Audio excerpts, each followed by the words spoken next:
Okay ਤੁਸੀਂ ਕਰ ਲਓ ਸ਼ੁਰੂ। ਮੈਂ ਆਪਣਾ ਮਾਈਕ ਬੰਦ ਕਰਨ ਲੱਗਿਆ। ठीक है जी।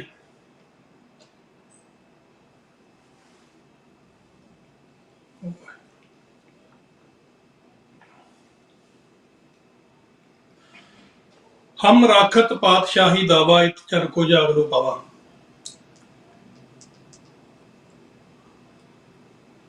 तेरह जून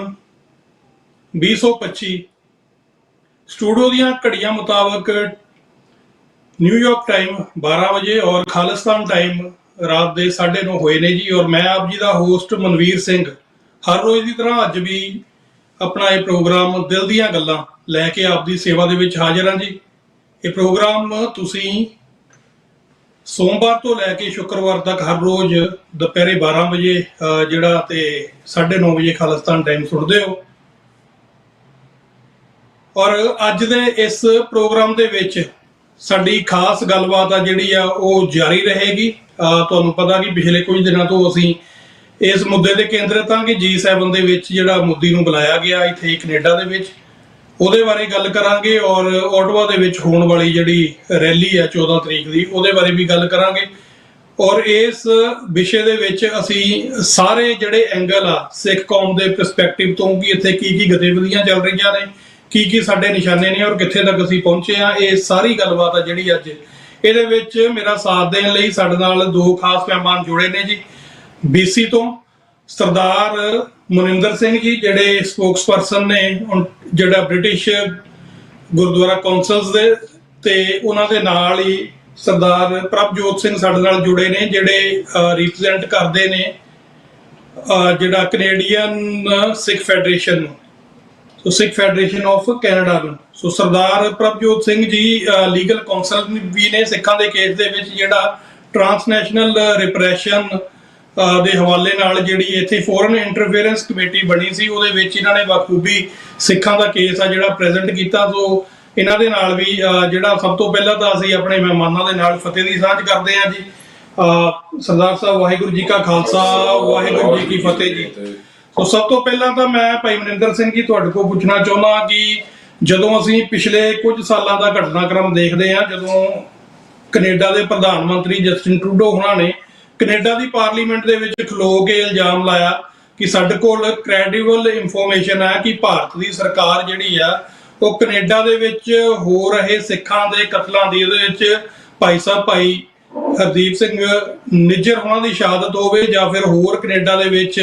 2-3 ਸਿੱਖਾਂ ਦੇ ਕਤਲ ਹੋਣ, ਉਹਨਾਂ ਨੂੰ ਲੈ ਕੇ ਜਿਹੜਾ ਉਹ ਕ੍ਰੈਡੀਬਲ ਇਨਫੋਰਮੇਸ਼ਨ ਹੋਣ ਦੀ ਗੱਲਬਾਤ ਆ ਜਿਹੜੀ ਸਾਡੇ ਉਸ ਵਕਤ ਦੇ ਮੌਜੂਦਾ ਪ੍ਰਧਾਨ ਮੰਤਰੀ ਹੋਣਾ ਵੱਲੋਂ ਕੀਤੀ ਗਈ ਸੀ। ਉਸ ਤੋਂ ਬਾਅਦ RCMP ਔਰ CSIS ਨੇ ਆਪਣੀਆਂ ਫਾਈਂਡਿੰਗਸ ਦੇ ਵਿੱਚ ਜਿਹੜਾ ਇਹ ਦੱਸਿਆ ਕਿ ਇਕੱਲੇ ਸਿੱਖਾਂ ਦੇ ਕਤਲ ਹੀ ਨਹੀਂ ਬਲਕਿ ਜਿਹੜੀਆਂ ਵੀ ਕੈਨੇਡਾ ਦੇ ਵਿੱਚ ਐਕਸਟੋਰਸ਼ਨਸ ਹੋ ਰਹੀਆਂ ਨੇ ਜਾਂ ਫਿਰ ਇੱਥੇ ਗੋਲੀਬਾਰੀ ਦੀਆਂ ਹੋਰ ਘਟਨਾਵਾਂ ਹੋ ਰਹੀਆਂ ਨੇ ਉਹ ਵੀ ਭਾਰਤ ਸਰਕਾਰ ਦੇ ਏਜੰਟਾਂ ਵੱਲੋਂ ਕੀਤੀਆਂ ਜਾ ਰਹੀਆਂ ਨੇ ਜਾਂ ਕਰਵਾਈਆਂ ਜਾ ਰਹੀਆਂ ਨੇ। ਪਰ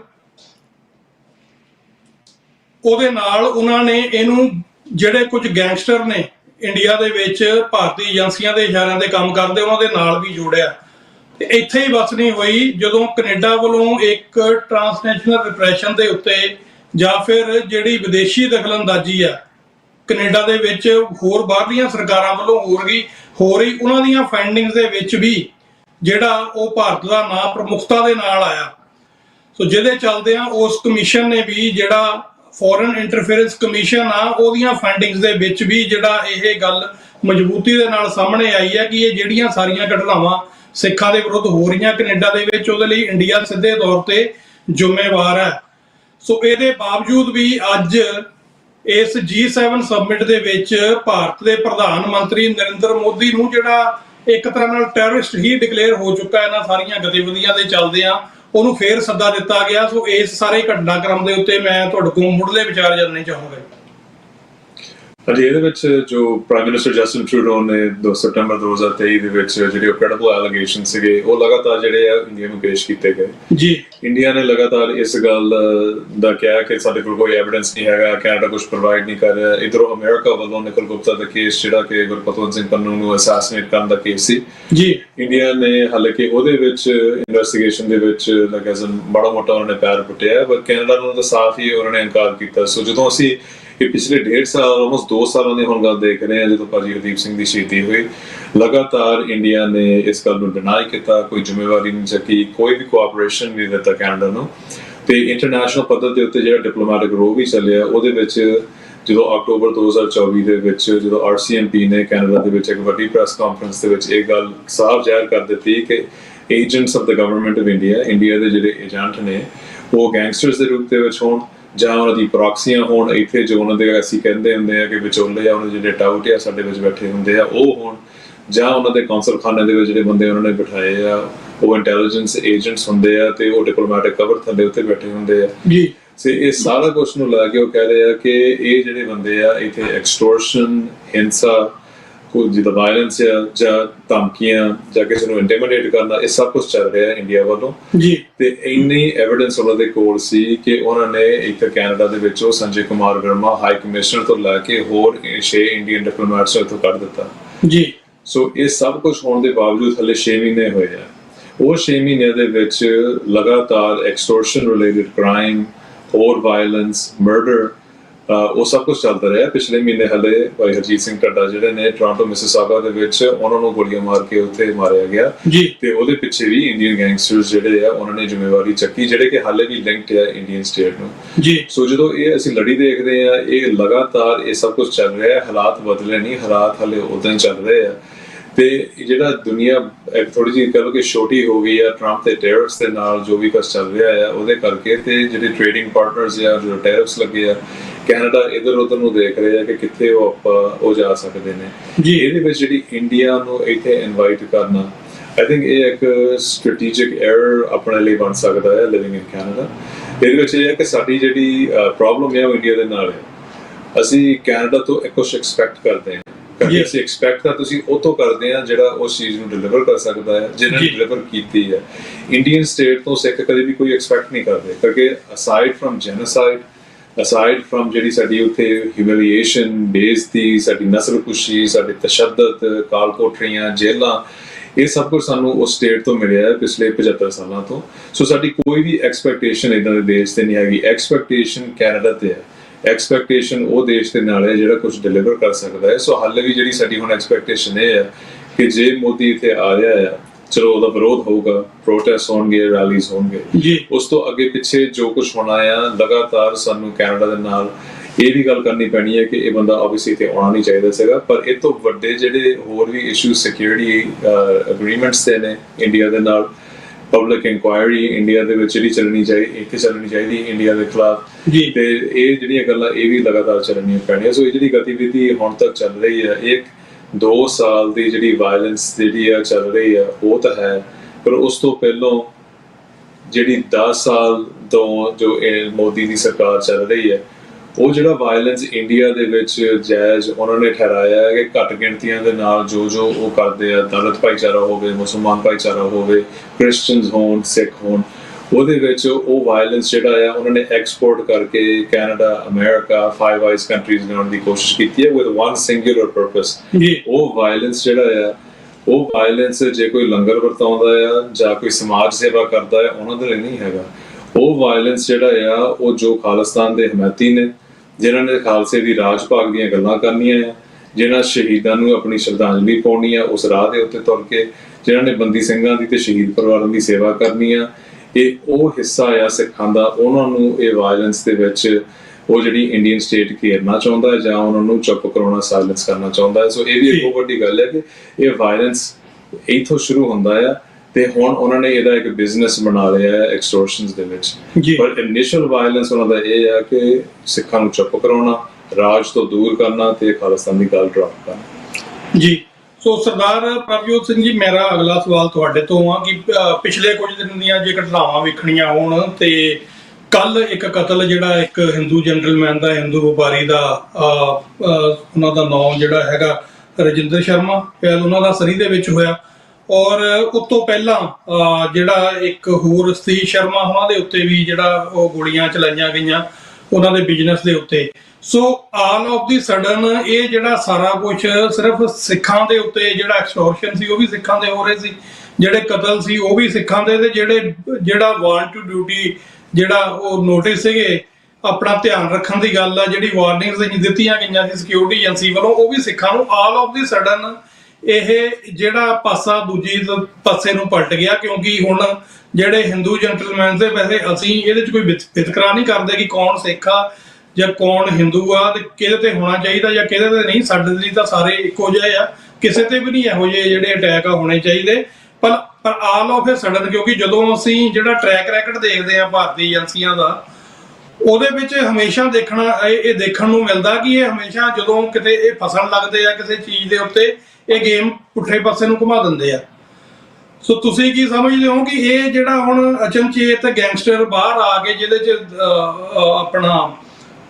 ਇਹ ਜ਼ਿੰਮੇਵਾਰੀਆਂ ਲਈਆਂ ਜਾ ਰਹੀਆਂ ਨੇ ਕਿ ਨਹੀਂ ਜੀ ਇਹ ਬੰਦੇ ਠੀਕ ਨਹੀਂ ਸੀ, ਇਹ ਬੱਚਿਆਂ ਤੇ ਬਹੁਤ ਜ਼ਿਆਦਾ ਜਿਹੜਾ ਉਹਨਾਂ ਨੂੰ ਸਪਰੈਸ ਕਰ ਰਹੇ ਸੀਗੇ, ਇਸ ਕਰਕੇ ਇਹਨਾਂ ਦੇ ਕਤਲ ਹੋਏ ਆ, ਤੁਸੀਂ ਇਹਨੂੰ ਕਿਸ ਤਰ੍ਹਾਂ ਵੇਖਦੇ ਹੋ? ਦੇਖੋ, ਇਹ ਜਿਹੜਾ ਮੁੱਦਾ ਹੈਗਾ, ਜਿਹੜੀ ਇਹ ਗੱਲਬਾਤ ਹੈਗੀ, ਖਾਸ ਕਰਕੇ ਜਦੋਂ ਐਕਸਟੋਰਸ਼ਨ ਜਾਂ ਫਰੋਤੇ ਨੂੰ ਲੈ ਕੇ ਜੋ ਕੈਨੇਡਾ ਵਿੱਚ ਹਿੰਸਾ ਵਾਪਰ ਰਹੀ ਆ, ਉਹਦੇ ਮੈਨੂੰ ਲੱਗਦਾ ਕਈ ਪਰਤਾਂ ਦੇ ਵਿੱਚ ਆਪਾਂ ਗੱਲ ਕਰ ਸਕਦੇ। ਜਿਹੜੇ ਪਿਛਲੇ ਦਿਨਾਂ ਦੀ ਜਿਹੜੀ ਘਟਨਾਵਾਂ ਵਾਪਰੀਆਂ ਹੈਗੀਆਂ ਉਹਦੇ ਬਾਰੇ ਵੱਧ ਜਾਣਕਾਰੀ ਲੈ ਕੇ ਆਪਾਂ ਥੋੜਾ ਬਹੁਤ ਹੋਰ ਠੋਸ ਗੱਲ ਕਰ ਸਕਦੇ ਹਾਂ। ਪਰ ਜਿਹੜੀ ਮੇਨ ਗੱਲ ਜਿਹੜੇ ਇਸ ਨੁਕਤੇ ਦਾ ਜਿਹੜਾ ਸੰਦਰਭ ਬਣਦਾ ਆ, ਉਹਨੂੰ ਆਪਾਂ ਸਹੀ ਤਰੀਕੇ ਨਾਲ ਸਾਨੂੰ ਸਮਝਣ ਦੀ ਲੋੜ ਹੈਗੀ ਹੈ। ਜਦੋਂ ਫੋਰਨ ਇੰਟਰਫੇਰੈਂਸ ਕਮਿਸ਼ਨ ਬੈਠੀ ਸੀਗੀ ਤਾਂ ਜਸਟਿਸ ਹੋਗ ਨੇ ਬਹੁਤ ਸਾਰੇ ਤੱਥ, ਬਹੁਤ ਸਾਰੇ ਜਿਹੜੇ ਗਵਾਹਾਂ ਦੀ ਉਹਨਾਂ ਨੇ ਸੁਣੀ ਹੈਗੀ ਆ, ਜਿਹੜੇ ਸਬੂਤ ਸੀਗੇ, ਡਾਕੂਮੈਂਟਰੀ ਐਵੀਡੈਂਸ ਤੇ ਹੋਰ ਤਰ੍ਹਾਂ ਦੇ ਜਿਹੜੇ ਐਵੀਡੈਂਸ ਰੈਕੋਰਡ ਜਿਹੜਾ ਕਮਿਸ਼ਨ ਦੇ ਸਾਹਮਣੇ ਪੇਸ਼ ਕੀਤਾ ਗਿਆ। ਉਹਦੇ ਵਿੱਚ ਜਿੱਥੇ ਹਿੰਸਾ ਦੀ ਗੱਲ ਆਉਂਦੀ ਹੈਗੀ, ਟ੍ਰਾਂਸਨੈਸ਼ਨਲ ਰਿਪਰੈਸ਼ਨ ਦੀ ਗੱਲ ਵੀ ਆਈ ਹੈਗੀ ਆ, ਜਿੱਥੇ ਕੈਨੇਡਾ ਦੀ ਚੋਣ ਪ੍ਰਕਿਰਿਆ ਦੇ ਵਿੱਚ ਦਖਲਅੰਦਾਜ਼ੀ ਦੀ ਗੱਲ ਆਈ ਹੈਗੀ ਹੈ, ਜਿੱਥੇ ਮੀਡੀਆ ਦੇ ਵਿੱਚ ਡਿਸਇਨਫੋਰਮੇਸ਼ਨ ਦੀ ਗੱਲ ਆਈ ਹੈਗੀ ਆ, ਉੱਥੇ ਨਾਲ ਇੱਕ ਜਿਹੜਾ ਆਪਾਂ ਕਹਿ ਸਕਦੇ ਹਾਂ ਕਾਫੀ ਜਿਹੜਾ ਭਿਆਨਕ ਰੂਪ ਦੇਖਣ ਨੂੰ ਮਿਲਿਆ। ਜਿਹੜੀ ਇੱਕ ਸੀਸਿਸ ਦੀ ਰਿਪੋਰਟ ਜਿਹੜੀ ਕਲਾਸੀਫਾਈਡ ਸੀਗੀ, ਜਿਹੜੀ ਕਮਿਸ਼ਨ ਦੇ ਸਾਹਮਣੇ ਆਈ ਸੀਗੀ ਇੰਡੀਆ ਦੇ ਸੰਬੰਧ ਵਿੱਚ, ਉਹ ਜਿਹੜੀ ਸੀਸਿਸ ਦੀ ਰਿਪੋਰਟ ਸੀਗੀ ਉਹ ਕਮਿਊਨੀਕੇਸ਼ਨ ਸਿਕਿਉਰਿਟੀ ਐਸਟੈਬਲਿਸ਼ਮੈਂਟ ਤੇ ਜਿਹੜੀ ਸੀਸਿਸ ਦੀ ਸਾਂਝੀ ਰਿਪੋਰਟ ਸੀ ਵੀ ਜੋ ਇੰਡੀਆ ਦੀ ਜਿਹੜੀ ਟੈਕਨੋਲੋਜੀਕਲ ਤੇ ਜਿਹੜੀ ਉਹਨਾਂ ਦੇ ਕੋਗਨੀਟਿਵ ਵਾਰਫੇਅਰ ਕਰਨ ਦੀ ਜਿਹੜੀ ਮਨਸ਼ਾ ਹੈਗੀ ਆ ਤੇ ਜਿਹੜੀ ਉਹਨਾਂ ਦੀ ਸਮਰੱਥ ਹੈਗੀ ਆ। ਜਦੋਂ ਡਿਸਇਨਫੋਰਮੇਸ਼ਨ ਦੀ ਗੱਲ ਆਉਂਦੀ ਹੈਗੀ, ਆਪਾਂ ਸਾਰੇ ਜਾਣਦੇ ਆ ਵੀ ਜਿਹੜੇ ਸਾਈਕੋਲੋਜੀਕਲ ਆਪਰੇਸ਼ਨ ਇਦਾਂ ਦੇ ਹੈਗੇ ਆ ਵੀ ਗਲਤ ਅਫਵਾਹਾਂ, ਗਲਤ ਜਾਣਕਾਰੀ ਫੈਲਾ ਕੇ ਆਪਾਂ ਲੋਕਾਂ ਨੂੰ ਭੰਬਲ ਭੂਸੇ ਚ ਪਾਉਣਾ ਜਾਂ ਉਹਨਾਂ ਨੂੰ ਕਨਫਿਊਜ਼ ਕਰਨਾ। ਜਿਹੜਾ ਕੋਗਨੀਟਿਵ ਵਾਰਫੇਅਰ ਹੈਗਾ ਉਹਦਾ ਹੋਰ ਜ਼ਿਆਦਾ ਭਿਆਨਕ ਰੂਪ ਹੈਗਾ, ਜਿਹੜਾ ਆਪਾਂ ਕਹਿ ਸਕਦੇ ਉਹਦੀ ਅਗਲੀ ਸਟੇਜ ਹੈਗੀ ਆ ਵੀ ਟੈਕਨੋਲੋਜੀ ਨੂੰ ਲੈ ਕੇ ਨਿਊਰੋ ਸਾਇੰਸ ਦਾ ਜਿਹੜਾ ਦਿਮਾਗ ਦਾ ਵਿਗਿਆਨ ਹੈਗਾ, ਜਿਹੜੀ ਟੈਕਨੋਲੋਜੀ ਹੈਗੀਆਂ ਤੇ ਜਿਹੜੀ ਡਿਸਇਨਫੋਰਮੇਸ਼ਨ ਹੈਗੀ ਆ, ਉਹਨਾਂ ਨੂੰ ਸਾਂਝੇ ਤੌਰ ਤੇ ਉਹਨੂੰ ਜਿਹੜਾ ਰਲਮਾ ਮਿਲਮਾ ਜਿਹੜਾ ਉਹਦਾ ਅਸਰ ਹੈਗਾ ਉਹ ਇਹੀ ਆ ਵੀ ਜਿਹੜੀ ਇੰਡੀਵਿਜੂਅਲਸ ਤੇ ਕਮਿਊਨਿਟੀਜ਼ ਹੈਗੀ ਆ, ਉਹਨਾਂ ਦੀ ਕਲੈਕਟਿਵ ਪਰਸੈਪਸ਼ਨ, ਉਹਨਾਂ ਦੀ ਡਿਸੀਜਨ ਮੇਕਿੰਗ ਤੇ ਉਹਨਾਂ ਦੇ ਬਿਹੇਵੀਅਰ ਨੂੰ ਸਿਰਫ ਇਨਫਲੂਐਂਸ ਹੀ ਨਹੀਂ ਕਰਨਾ, ਪਰ ਉਹਨਾਂ ਨੂੰ ਘੜਨਾ, ਉਹਨਾਂ ਨੂੰ pretty much dictate ਕਰਨਾ। ਸੋ ਜਦੋਂ ਆਪਾਂ ਇਹਨਾਂ ਹਿੰਸਾ ਦੀਆਂ ਕਾਰਵਾਈਆਂ ਨੂੰ ਦੇਖਦੇ ਆ ਸਮੁੱਚਤਾ ਦੇ ਵਿੱਚ, ਜਦੋਂ ਜਸਟਿਨ ਟਰੂਡੋ ਨੇ ਅਕਤੂਬਰ ਦੇ ਵਿੱਚ ਆਪਣੀ ਗਵਾਹੀ ਦਿੱਤੀ ਸੀ ਕਮਿਸ਼ਨ ਨੂੰ, ਉਹਨੇ ਸਾਫ਼ ਇਹ ਗੱਲ ਆਖੀ ਸੀਗੀ ਵੀ ਇਹ ਜਿਹੜੀ ਹਿੰਸਾ ਵਾਪਰ ਰਹੀ ਹੈ ਕੈਨੇਡਾ ਦੇ ਵਿੱਚ ਵੱਡੇ ਪੱਧਰ ਤੇ ਵੀ ਸਾਰੇ ਕਮਿਊਨਿਟੀ ਨੂੰ ਐਕਸਟੋਰਸ਼ਨਸ ਰਾਹੀਂ, ਆਰਸਨਸ ਰਾਹੀਂ ਜਿਹੜੀ ਟਾਰਗੇਟ ਹੋ ਰਹੀ ਆ, ਉਹ ਇਸ ਕਰਕੇ ਆ ਕਿਉਂਕਿ ਇੱਕ ਤਾਂ ਉਹ ਇੰਡੀਆ ਚਾਹੁੰਦਾ ਆ ਵੀ ਜਿਹੜੇ ਇੱਥੋਂ ਦਾ ਸਿੱਖ ਭਾਈਚਾਰਾ ਆ ਉਹ ਆਪਣੇ ਆਪ ਨੂੰ ਸੁਰੱਖਿਅਤ ਨਾ ਮਹਿਸੂਸ ਕਰੇ, ਉਹ ਫਿਕਰਮੰਦ ਹੋਵੇ ਇਸ ਗੱਲ ਸੰਬੰਧੀ। ਤੇ ਜਿਹੜੀ ਦੂਜੀ ਗੱਲ ਹੈਗੀ ਹੈ, ਜਿਹੜੀ ਟਰੂਡੋ ਨੇ ਆਪਣੇ ਮੂੰਹੋਂ ਕਮਿਸ਼ਨ ਸਾਹਮਣੇ ਕਹੀ ਸੀਗੀ ਵੀ ਜੋ ਕੁਛ ਇੰਡੀਆ ਕੈਨੇਡਾ ਬਾਰੇ ਸਾਬਤ ਕਰਨਾ ਚਾਹੁੰਦਾ ਸੀਗਾ ਵੀ ਇੱਥੇ ਹਿੰਸਾ ਹੁੰਦੀ ਹੈਗੀ ਆ, ਇੱਥੇ ਗੈਂਗਸਟਰ ਵਾਇਲੈਂਸ ਹੁੰਦੀ ਆ, ਤੇ ਉਹ ਜਿਹੜਾ ਇਹ ਨਵਾਂ ਪ੍ਰਵਚਨ ਬਰਤਾਂਤ ਉਹਨਾਂ ਨੇ ਸਿਰਜਣ ਦੀ ਕੋਸ਼ਿਸ਼ ਕੀਤੀ ਨਾਰਕੋ ਟੈਰਰਿਜ਼ਮ ਦਾ ਵੀ ਜਿਹੜੀ ਖਾਲਿਸਤਾਨੀ ਜਥੇਬੰਦੀਆਂ ਹੈਗੀਆਂ ਉਹਨਾਂ ਦੇ ਲਿੰਕ ਗੈਂਗਾਂ ਦੇ ਨਾਲ ਹੈਗੇ ਆ, ਤਾਂ ਕਿ ਜਿਹੜੇ ਆਪਣਾ ਆਜ਼ਾਦੀ ਦਾ ਜਿਹੜਾ ਸੰਘਰਸ਼ ਹੈਗਾ ਉਹਨੂੰ ਕ੍ਰਾਈਮ ਦੇ ਦੁਨੀਆ ਦੇ ਨਾਲ ਜੋੜਿਆ ਜਾਵੇ। ਤਾਂ ਟਰੂਡੋ ਨੇ ਕਿਹਾ ਸੀਗਾ ਵੀ ਇਹ ਜਿਹੜੀਆਂ ਕਾਰਵਾਈਆਂ ਇੰਡੀਆ ਦੇ ਏਜੰਟਾਂ ਵੱਲੋਂ, ਉਹਨਾਂ ਦੇ ਪਿਆਦਿਆਂ ਵੱਲੋਂ ਕੀਤੀਆਂ ਗਈਆਂ, ਇਸੇ ਮਨਸ਼ੇ ਨਾਲ, ਇਸੇ ਨਿਸ਼ਾਨੇ ਵਾਸਤੇ, ਇਸੇ ਆਬਜੈਕਟਿਵ ਵਾਸਤੇ ਉਹਨਾਂ ਨੇ ਕੀਤਾ ਵੀ ਜਿਹੜਾ ਦੋਸ਼ ਉਹ ਕੈਨੇਡਾ ਦੇ ਸਿਰ ਤੇ ਮੜਨ ਦੀ ਕੋਸ਼ਿਸ਼ ਕਰ ਰਹੇ ਸੀ ਕਈ ਸਾਲਾਂ ਤੋਂ, ਵੀ ਉਹ ਆਪ ਹਿੰਸਾ ਕਰਵਾ ਕੇ ਵੀ ਉਹ ਜਿਹੜਾ ਦੋਸ਼ ਹੈਗਾ ਉਹਨੂੰ ਸਾਬਤ ਕਰਨ ਦੀ ਇੱਕ ਉਹਨਾਂ ਦੀ ਚਾਲ ਸੀ। ਸੋ ਜਦੋਂ ਆਪਾਂ ਇਹ ਸਾਰੀਆਂ ਘਟਨਾਵਾਂ ਨੂੰ ਆਪਾਂ ਸਮਝਤਾ ਦੇ ਵਿੱਚ ਦੇਖਦੇ ਆ, it's important for us to recognise ਇੱਕ ਤਾਂ India wants to destabilise and target ਜਿਹੜੀ ਆਪਣੇ ਭਾਈਚਾਰਾ ਹੈਗਾ, ਜਿਹੜੀ ਆਪਣੀ ਕਮਿਊਨਿਟੀਜ਼ ਹੈਗੀ ਇਹ ਵੀ ਉਹ ਸੁਰੱਖਿਅਤ ਨਾ ਮਹਿਸੂਸ ਕਰਨ, ਤੇ ਜਿਹੜੀ ਦੂਜੀ ਗੱਲ ਹੈਗੀ ਉਹ ਚਾਹੁੰਦੇ ਆ ਵੀ ਇਹ ਜਿਹੜਾ ਬ੍ਰਿਤਾਂਤ ਹੈਗਾ ਨਾਰਕੋ ਟੈਰਰਿਜ਼ਮ ਦਾ, ਖਾਲਿਸਤਾਨੀ ਜਥੇਬੰਦੀਆਂ ਨੂੰ ਗੈਂਗਾਂ ਦੇ ਨਾਲ ਜਾਂ ਕ੍ਰਿਮੀਨਲ ਆਰਗੇਨਾਈਜੇਸ਼ਨਸ ਦੇ ਨਾਲ ਜੋੜਨ ਦਾ ਜਿਹੜਾ ਉਹਨਾਂ ਦੀ ਕਵਾਇਦ ਹੈਗੀ ਆ ਉਹ ਕਿਸੇ ਨਾ ਕਿਸੇ ਤਰੀਕੇ ਨਾਲ ਸਿਰ ਚੜ੍ਹ ਜਾਵੇ। ਜੀ ਬਿਲਕੁਲ। ਤੋ ਸਰਦਾਰ ਮਨਿੰਦਰ ਸਿੰਘ ਜੀ, ਜਿਹੜੀ ਕੱਲ ਦੀ ਇੱਕ ਤਾਜ਼ਾ ਘਟਨਾ ਹੋਈ ਆ, ਅੱਜ ਵੀ ਉਹਦੀਆਂ ਖਬਰਾਂ ਜਿਹੜੀਆਂ ਮੇਨ ਸਟ੍ਰੀਮ ਮੀਡੀਆ ਤੇ ਆਈਆਂ ਸਰਦਾਰ ਜਗਮੀਤ ਸਿੰਘ ਦੀ ਸਿਕਿਉਰਿਟੀ ਦੇ ਹਵਾਲੇ ਦੇ ਨਾਲ। ਸੋ ਖਬਰਾਂ ਦੇ ਵਿੱਚ ਜਿਹੜਾ ਆਇਆ ਕਿ ਬਤੌਰ ਐਨਡੀਪੀ ਲੀਡਰ ਇੱਕ ਪਿਛਲੀ ਸਰਕਾਰ ਦੇ ਵਿੱਚ ਅਹਿਮ ਰੋਲ ਸੀ ਉਹਨਾਂ ਦੀ ਪਾਰਟੀ ਦੀ ਜਿਹੜੀ ਕੰਬੀਨੇਸ਼ਨ ਦੇ ਨਾਲ ਸਰਕਾਰ ਚੱਲ ਰਹੀ ਸੀ, ਔਰ ਇੱਥੋਂ ਤੱਕ ਕਿ ਉਹਨਾਂ ਨੂੰ ਵੀ ਬੜਾ ਕਲੋਜ਼ਲੀ ਮੋਨੀਟਰ ਕੀਤਾ ਜਾ ਰਿਹਾ ਸੀ ਤੇ ਉਹਨਾਂ ਨੂੰ ਵੀ ਬੜੀ ਸਖਤ ਸੁਰੱਖਿਆ ਹੇਠ ਰੱਖਿਆ ਗਿਆ ਸੀ। ਇਹਦੇ ਬਾਰੇ ਕੀ ਕਹਿਣਾ ਚਾਹੋਗੇ? ਇਹਦੇ ਬਾਰੇ ਹੋਰ ਕੀ ਜਾਣਕਾਰੀ ਹੈ ਤੁਹਾਡੇ ਕੋਲ? ਇਹਦੇ ਵਿੱਚ ਜੋ ਜਗਮੀਤ ਸਿੰਘ ਨੇ ਕਈ ਮਹੀਨਿਆਂ ਤੋਂ ਉਹਨੂੰ ਇਸ ਚੀਜ਼ ਨੂੰ ਫੇਸ ਕਰਨਾ ਪਿਆ, ਇਹਦੇ ਵਿੱਚ ਜਿਹੜੇ ਇੰਡੀਆ ਦਾ ਅਸਲ ਰੂਪ ਹੈ ਉਹਦੇ ਨੂੰ ਹੀ ਦੇਖਣਾ ਚਾਹੀਦਾ ਹੈ ਕਿ ਇੱਥੇ ਕੈਨੇਡਾ ਦੇ ਵਿੱਚ ਵੀ ਬਹੁਤ ਕੁਝ ਅਸੀਂ ਇਹਦੀ ਕਰ ਸਕਦੇ ਹਾਂ। ਕਦੇ ਕਦੇ ਅਸੀਂ ਇਸ ਗੱਲ ਦੇ ਵਿੱਚ ਪੈ ਜਾਂਦੇ ਹਾਂ, ਇਨਕਲੂਡਿੰਗ ਕਿ ਅਸੀਂ ਵੀ ਸਿੱਖ ਜਥੇਬੰਦੀਆਂ ਵੱਲੋਂ, ਕਿ ਆਹ ਚੀਜ਼ਾਂ ਹਾਲੇ ਫੇਲ ਹੋ ਰਹੀਆਂ ਹੈ ਕੈਨੇਡੀਅਨ ਸਿਸਟਮ ਦੇ ਵਿੱਚ, ਜਿਹੜਾ ਕਿ ਸਾਨੂੰ ਐਜ਼ ਇੱਥੇ ਰਹਿਣ ਦੇ ਜਿਹੜੇ ਅਸੀਂ ਨਾਗਰਿਕ ਹਾਂ ਸਾਨੂੰ ਉਸ ਚੀਜ਼ਾਂ ਦੇ ਖਿਆਲ ਰੱਖਣਾ ਪੈਣਾ ਹੈ। ਕਿ ਸਾਨੂੰ ਪਤਾ ਹੈ ਕਿ ਜਦੋਂ ਇਹ ਡਿਊਟੀ ਟੂ ਵਾਰਨਸ ਮਿਲਦੀਆਂ ਹੈ ਕਿ ਜਦੋਂ ਸਾਡੇ ਬੰਦਿਆਂ ਨੂੰ ਇਸ ਸਿਚੁਏਸ਼ਨ 'ਚ ਪਾਇਆ ਜਾਂਦਾ ਹੈ ਤੇ ਉਦੋਂ ਉਹ ਇੱਕ ਇੰਡੀਵਿਜੂਅਲ ਤੌਰ ਤੇ ਉਹਨਾਂ ਨੂੰ ਉਸ ਨਾਲ ਡੀਲ ਕਰਨਾ ਪੈਂਦਾ ਹੈ। ਜਗਮੀਤ ਸਿੰਘ ਨੂੰ ਐਕਚੁਅਲੀ ਉਸ ਟਾਈਮ ਤੇ ਸਿਕਿਉਰਿਟੀ ਡਿਟੇਲ ਮਿਲੀ ਸੀ ਜੀ, ਤੇ ਉਹਦੇ ਵਿੱਚ ਇਹ ਹੈ ਕਿ ਜਦੋਂ ਅਸੀਂ ਕਹਿੰਦੇ ਕਿ ਕੈਨੇਡਾ ਡਸਨਟ ਡੂ ਇਨਫ, ਅਸੀਂ ਹੋਰ ਕਰ ਸਕਦੇ ਹਾਂ ਕੈਨੇਡਾ ਦੇ ਵਿੱਚ। Canada can improve the systems, ਅਸੀਂ ਇੱਥੇ ਰਹਿੰਦੇ ਹਾਂ, ਅਸੀਂ ਉਹਨੂੰ ਇੰਪਰੂਵ ਕਰਨਾ ਚਾਹੁੰਦੇ ਹਾਂ, ਪਰ ਜਿਹੜੀ ਮੁੱਢਲੀ ਗੱਲ ਇਹ ਆ ਕਿ ਸਿਸਟਮ ਤਾਂ ਇੰਪਰੂਵ ਕਰਨਾ ਪੈਣਾ ਹੈ ਕਿ ਇੰਡੀਅਨ ਸਟੇਟ ਅਰਗੇ ਜਿਹੜੇ ਐਕਟਰਸ ਏਜੰਟਸ ਇੱਥੇ ਆ ਉਹ ਹਿੰਸਾ ਕਰਨਾ ਚਾਹੁੰਦੇ ਆ, ਨਹੀਂ ਤਾਂ ਸਿਸਟਮ ਜਿਹੜਾ ਆ ਉਹਨੂੰ ਇੰਪਰੂਵ ਕਰਨ ਦੀ ਕੀ ਲੋੜ ਆ ਕਿ ਜੇ ਇੰਡੀਆ ਇੱਥੇ ਨਾ ਹਿੰਸਾ ਕਰਦਾ, ਨਾ ਅਸੈਸੀਨੇਸ਼ਨਸ ਕਰਦਾ, ਤੇ ਜਿਹੜਾ ਕੈਨੇਡੀਅਨ ਸਿਸਟਮ ਹੈ ਉਹ ਠੀਕ ਚੱਲ ਰਿਹਾ ਹੈ। ਪਰ ਜਦੋਂ ਉਹ ਇੰਟਰੋਡਿਊਸ ਹੋ ਗਏ ਇਸ ਸਿਸਟਮ ਦੇ ਵਿੱਚ, ਜਦੋਂ ਉਹਨਾਂ ਨੇ ਉਹ ਸਿਸਟਮ ਬਣਾ ਦਿੱਤਾ ਹੈ ਇਸ ਕੈਨੇਡਾ ਦੀ ਧਰਤੀ ਦੇ ਉੱਤੇ, ਫਿਰ ਕੈਨੇਡੀਅਨ ਜਿਹੜੀ ਇੰਸਟੀਟਿਊਸ਼ਨਸ ਆ, ਲਾਅ ਐਨਫੋਰਸਮੈਂਟ ਆ, ਉਹਨਾਂ ਨੂੰ ਵੀ ਆਪਣਾ ਜਿਹੜਾ ਸਿਸਟਮ ਹੈ ਉਹ ਐਕਚੁਅਲੀ ਉੱਤੇ ਨੂੰ ਚੱਕਣਾ ਪੈਣਾ ਹੈ, ਬਿਕਾਜ਼ ਇਟ ਨੋ ਲੋਂਗਰ ਫਿਟਸ। ਕਿ ਜੋ ਇੰਡੀਆ ਕਰ ਰਿਹਾ ਆ it goes so far beyond ਜੋ ਕੈਨੇਡਾ ਯੂਜ਼ਡ ਟੂ ਆ। ਕਿ ਇੱਥੇ ਆਣ ਕੇ ਭਾਵੇਂ ਚਾਈਨਾ ਆ, ਭਾਵੇਂ ਹੋਰ ਦੇਸ਼ ਨੇ, ਕਿ ਇੰਡੀਆ ਦਾ ਕੋਈ ਬਰਾਬਰ ਨਹੀਂ ਹੈਗਾ ਹਿੰਸਾ ਨੂੰ ਵਰਤ ਕੇ ਜੋ ਕੈਨੇਡਾ ਦੇ ਵਿੱਚ ਉਹਨਾਂ ਨੇ ਐਕਸ਼ਨਸ ਕੀਤੇ ਆ ਸਿੱਖ ਭਾਈਚਾਰੇ ਦੇ ਖਿਲਾਫ, ਤੇ ਹੁਣ ਤਾਂ ਬੇਸਿਕਲੀ ਆਪ ਹੀ ਉਹ ਦੂਜੀਆਂ ਕੌਮਾਂ ਦੇ ਖਿਲਾਫ ਵੀ ਉਹ ਜਿਹੜਾ ਹਿੰਸਾ ਹੁਣ ਵਰਤ ਕੇ ਉਹ ਸਿੱਖਾਂ ਦੇ ਸਿਰ ਮਾਰਨਾ ਚਾਹੁੰਦੇ ਆ ਜੀ। ਸੋ ਉਹ ਇੱਕ ਪੁਆਇੰਟ ਹੈ ਜਿਹੜਾ ਇਹਦੇ ਵਿੱਚ ਨਾਲ ਜਿਹੜੀ ਇੱਕ ਦੂਜੀ ਗੱਲ ਹੈ ਕਿ ਜਗਮੀਤ ਸਿੰਘ ਨੂੰ ਹੁਣ ਸਿਕਿਉਰਿਟੀ ਡਿਟੇਲ ਹੈ ਨਹੀਂ ਜੀ, ਪਰ ਇਹਦਾ ਮਤਲਬ ਇਹ ਨਹੀਂ ਕਿ ਇੰਡੀਆ ਨੇ ਉਹਨੂੰ ਇੰਨੀ ਸੌਖਾ ਛੱਡ ਦੇਣਾ ਹੈ। ਕਿ ਆਪਾਂ ਸਾਰਿਆਂ ਨੂੰ ਪਤਾ ਹੈ ਕਿ ਪਿਛਲੇ ਤਕਰੀਬਨ ਦਹਾਕੇ ਤੋਂ ਜਗਮੀਤ ਸਿੰਘ ਇੱਕ ਚਿਹਰਾ ਬਣ ਕੇ ਸਿੱਖ ਪੋਲਿਟਿਕਸ ਦੇ ਵਿੱਚ ਇੰਡੀਆ ਨੇ ਉਹਨੂੰ ਇੱਕ ਖਾਲਿਸਤਾਨੀ ਨੇਤਾ, ਲੀਡਰ, ਸਪੋਰਟਰ ਸਭ ਕੁਝ ਉਹਨਾਂ ਨੇ ਉਹਨੂੰ ਬਣਾਇਆ ਤੇ ਉਹਨੂੰ ਇਸ ਤਰੀਕੇ ਦੇ ਨਾਲ ਪੇਸ਼ ਕਰਨ ਦੀ ਕੋਸ਼ਿਸ਼ ਕੀਤੀ ਕਿ ਇੱਕ ਆਲਮੋਸਟ ਨੰਬਰ 1 ਐਨਮੀ ਆ ਜਿਹੜਾ ਕਿ ਇੰਡੀਅਨ ਸਟੇਟ ਦਾ ਹੈ, ਜੋ ਇੰਨੇ ਵੱਡੇ ਲੈਵਲ ਦੇ ਉੱਤੇ ਕੈਨੇਡੀਅਨ ਪੋਲਿਟਿਕਸ ਤੱਕ ਪਹੁੰਚ ਗਿਆ ਸੀ ਜੀ। ਸੋ ਇਹ ਸਟੋਰੀ ਜਿਹੜੀ ਹੁਣ ਆਈ ਹੈ ਇਹਦੇ ਵਿੱਚ ਇੱਕ ਵੱਡੀ ਗੱਲ ਇਹ ਹੈ ਕਿ ਉਹਨੂੰ ਹੁਣ ਸਿਕਿਉਰਿਟੀ ਡਿਟੇਲ ਹੈ ਨਹੀਂ, ਤੇ ਹੁਣ ਜੇ ਉਹ ਆਮ ਨਾਗਰਿਕ ਵਾਂਗ, ਆਮ ਸਿਟੀਜ਼ਨ ਵਾਂਗ ਇੱਥੇ ਕੈਨੇਡਾ ਦੇ ਵਿੱਚ ਵਿਚਰਦਾ ਹੈ, ਉਹਦੀ ਸੇਫਟੀ ਦਾ ਫਿਰ ਕੀ ਹੋਊਗਾ। ਤੇ ਜਦੋਂ ਅਸੀਂ ਦੇਖਦੇ ਜਦੋਂ ਉਹਦੇ ਕੋਲ ਸਿਕਿਉਰਿਟੀ ਡਿਟੇਲ ਸੀ, ਇਹ ਸਟੋਰੀ ਉਸ ਟਾਈਮ ਦੀ ਗੱਲ ਕਰ ਰਹੀ ਹੈ ਕਿ ਜਦੋਂ ਇਹਦੇ ਆਲੇ ਦੁਆਲੇ ਆਰਮਡ ਗਾਰਡ ਸੀ ਜਿਹੜੇ ਕੈਨੇਡਾ ਨੇ ਪ੍ਰੋਵਾਈਡ ਕੀਤੇ, ਇਹਦੇ ਕੋਲ ਵਹੀਕਲ ਸੀ ਜਿਹਦੇ ਤੇ ਆਲੇ ਦੁਆਲੇ ਜਿਹੜਾ ਉਹ ਡਿਟੇਲ ਸਿਕਿਉਰਿਟੀ ਡਿਟੇਲ ਚੱਲਦਾ ਸੀ, ਇਹਦੀਆਂ ਜਿਹੜੀਆਂ ਆਉਣਾ ਜਾਣਾ ਸਾਰਾ ਪ੍ਰਬੰਧ ਜਿਹੜਾ ਸੀਗਾ ਉਹ ਵੀ ਬੜੇ ਇੱਕ ਤਰੀਕੇ ਦੇ ਨਾਲ ਹੁੰਦਾ ਸੀ। ਤੇ ਉਸ ਟਾਈਮ ਤੇ ਉਹਨਾਂ ਨੇ ਕਿਹਾ ਕਿ ਜਿਹੜੇ ਇੰਡੀਅਨ ਗੈਂਗਸ ਦੇ ਜਿਹੜੇ ਬੰਦੇ ਆ ਉਹਨਾਂ ਨੂੰ live monitor, live track Jagmeet ਨੂੰ ਕਰ ਰਹੇ ਸੀ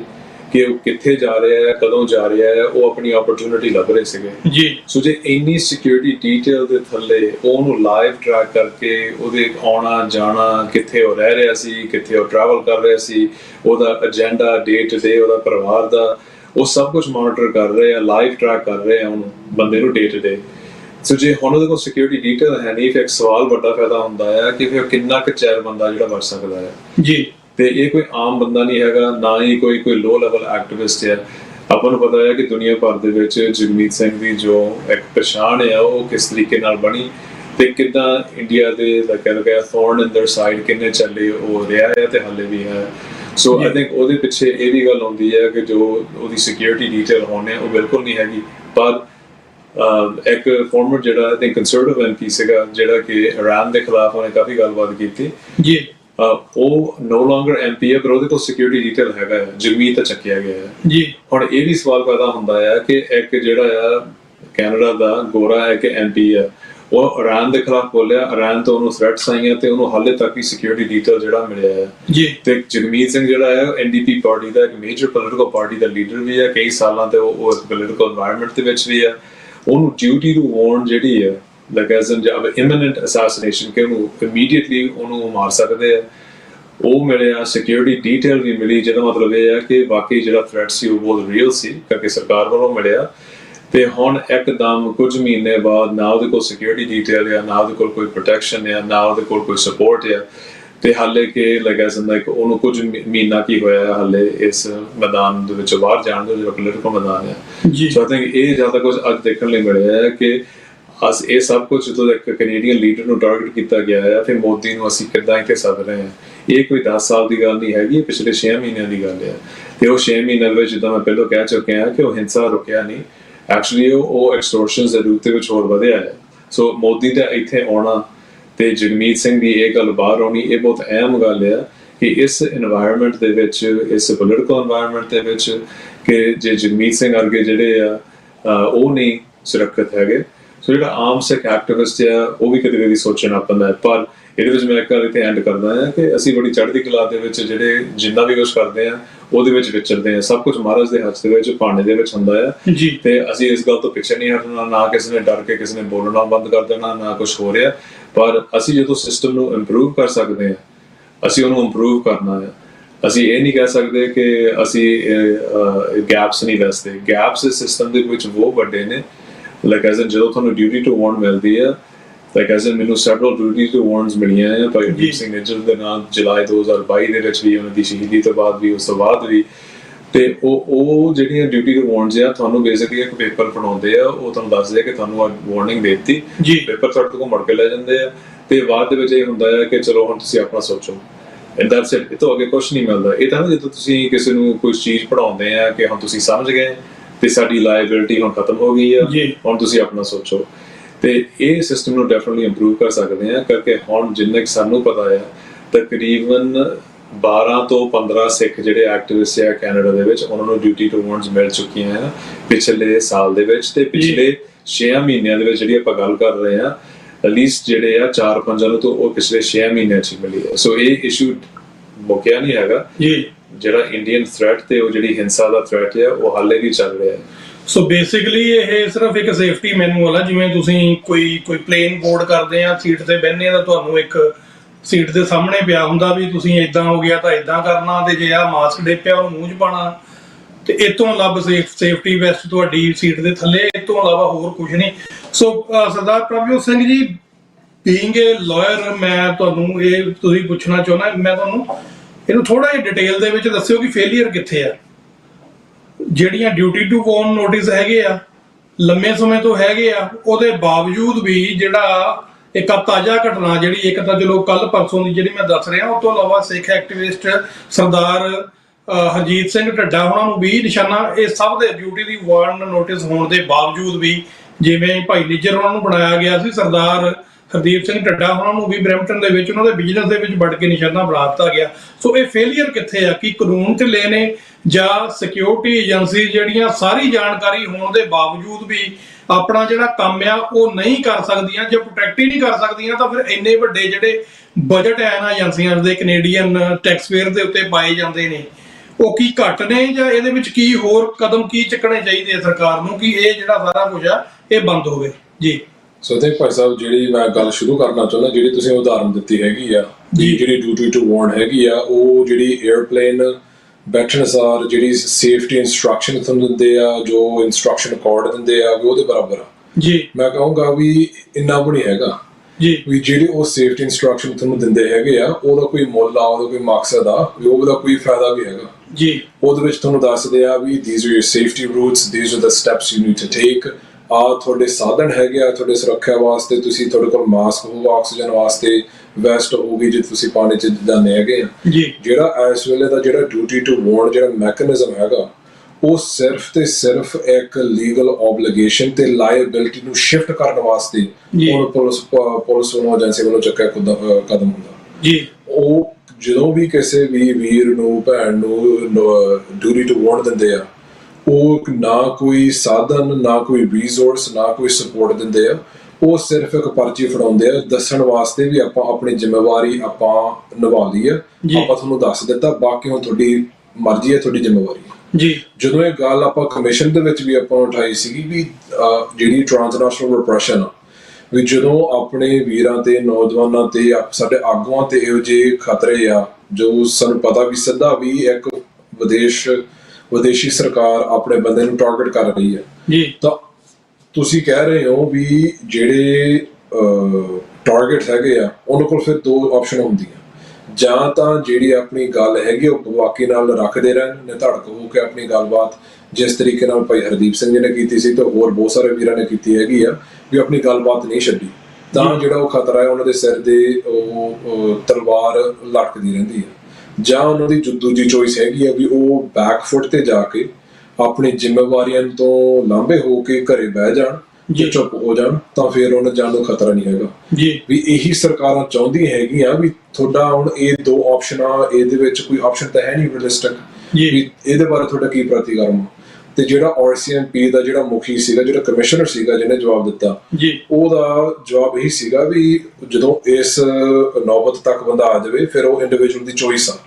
ਜਿਹੜੀ ਰਿਐਲਿਟੀ ਦੇ ਵਿੱਚ ਚੋਇਸ ਹੀ ਨਹੀਂ ਹੈਗੀ ਜੀ। ਸੋ ਜਿਹੜਾ ਇਹ ਮੈਕੈਨਿਜ਼ਮ ਹੈਗਾ ਡਿਊਟੀ ਟੂ ਵਾਰਨ ਵਾਲਾ, ਇਹਦੇ ਬਾਰੇ ਤਾਂ ਬਿਲਕੁਲ ਕੋਈ ਦੋਰਾਵਾ ਨਹੀਂ ਹੈਗੀ, ਬਿਲਕੁਲ ਇਹ ਬੇਕਾਰ ਮੈਕੈਨਿਜ਼ਮ ਹੈਗਾ, it's completely useless specially in this inter circumstance. ਪਰ ਜਿਹੜੀ ਵੱਡੀ ਗੱਲ ਹੈਗੀ ਆ, it's not just about the duty to ਵਾਰਨ।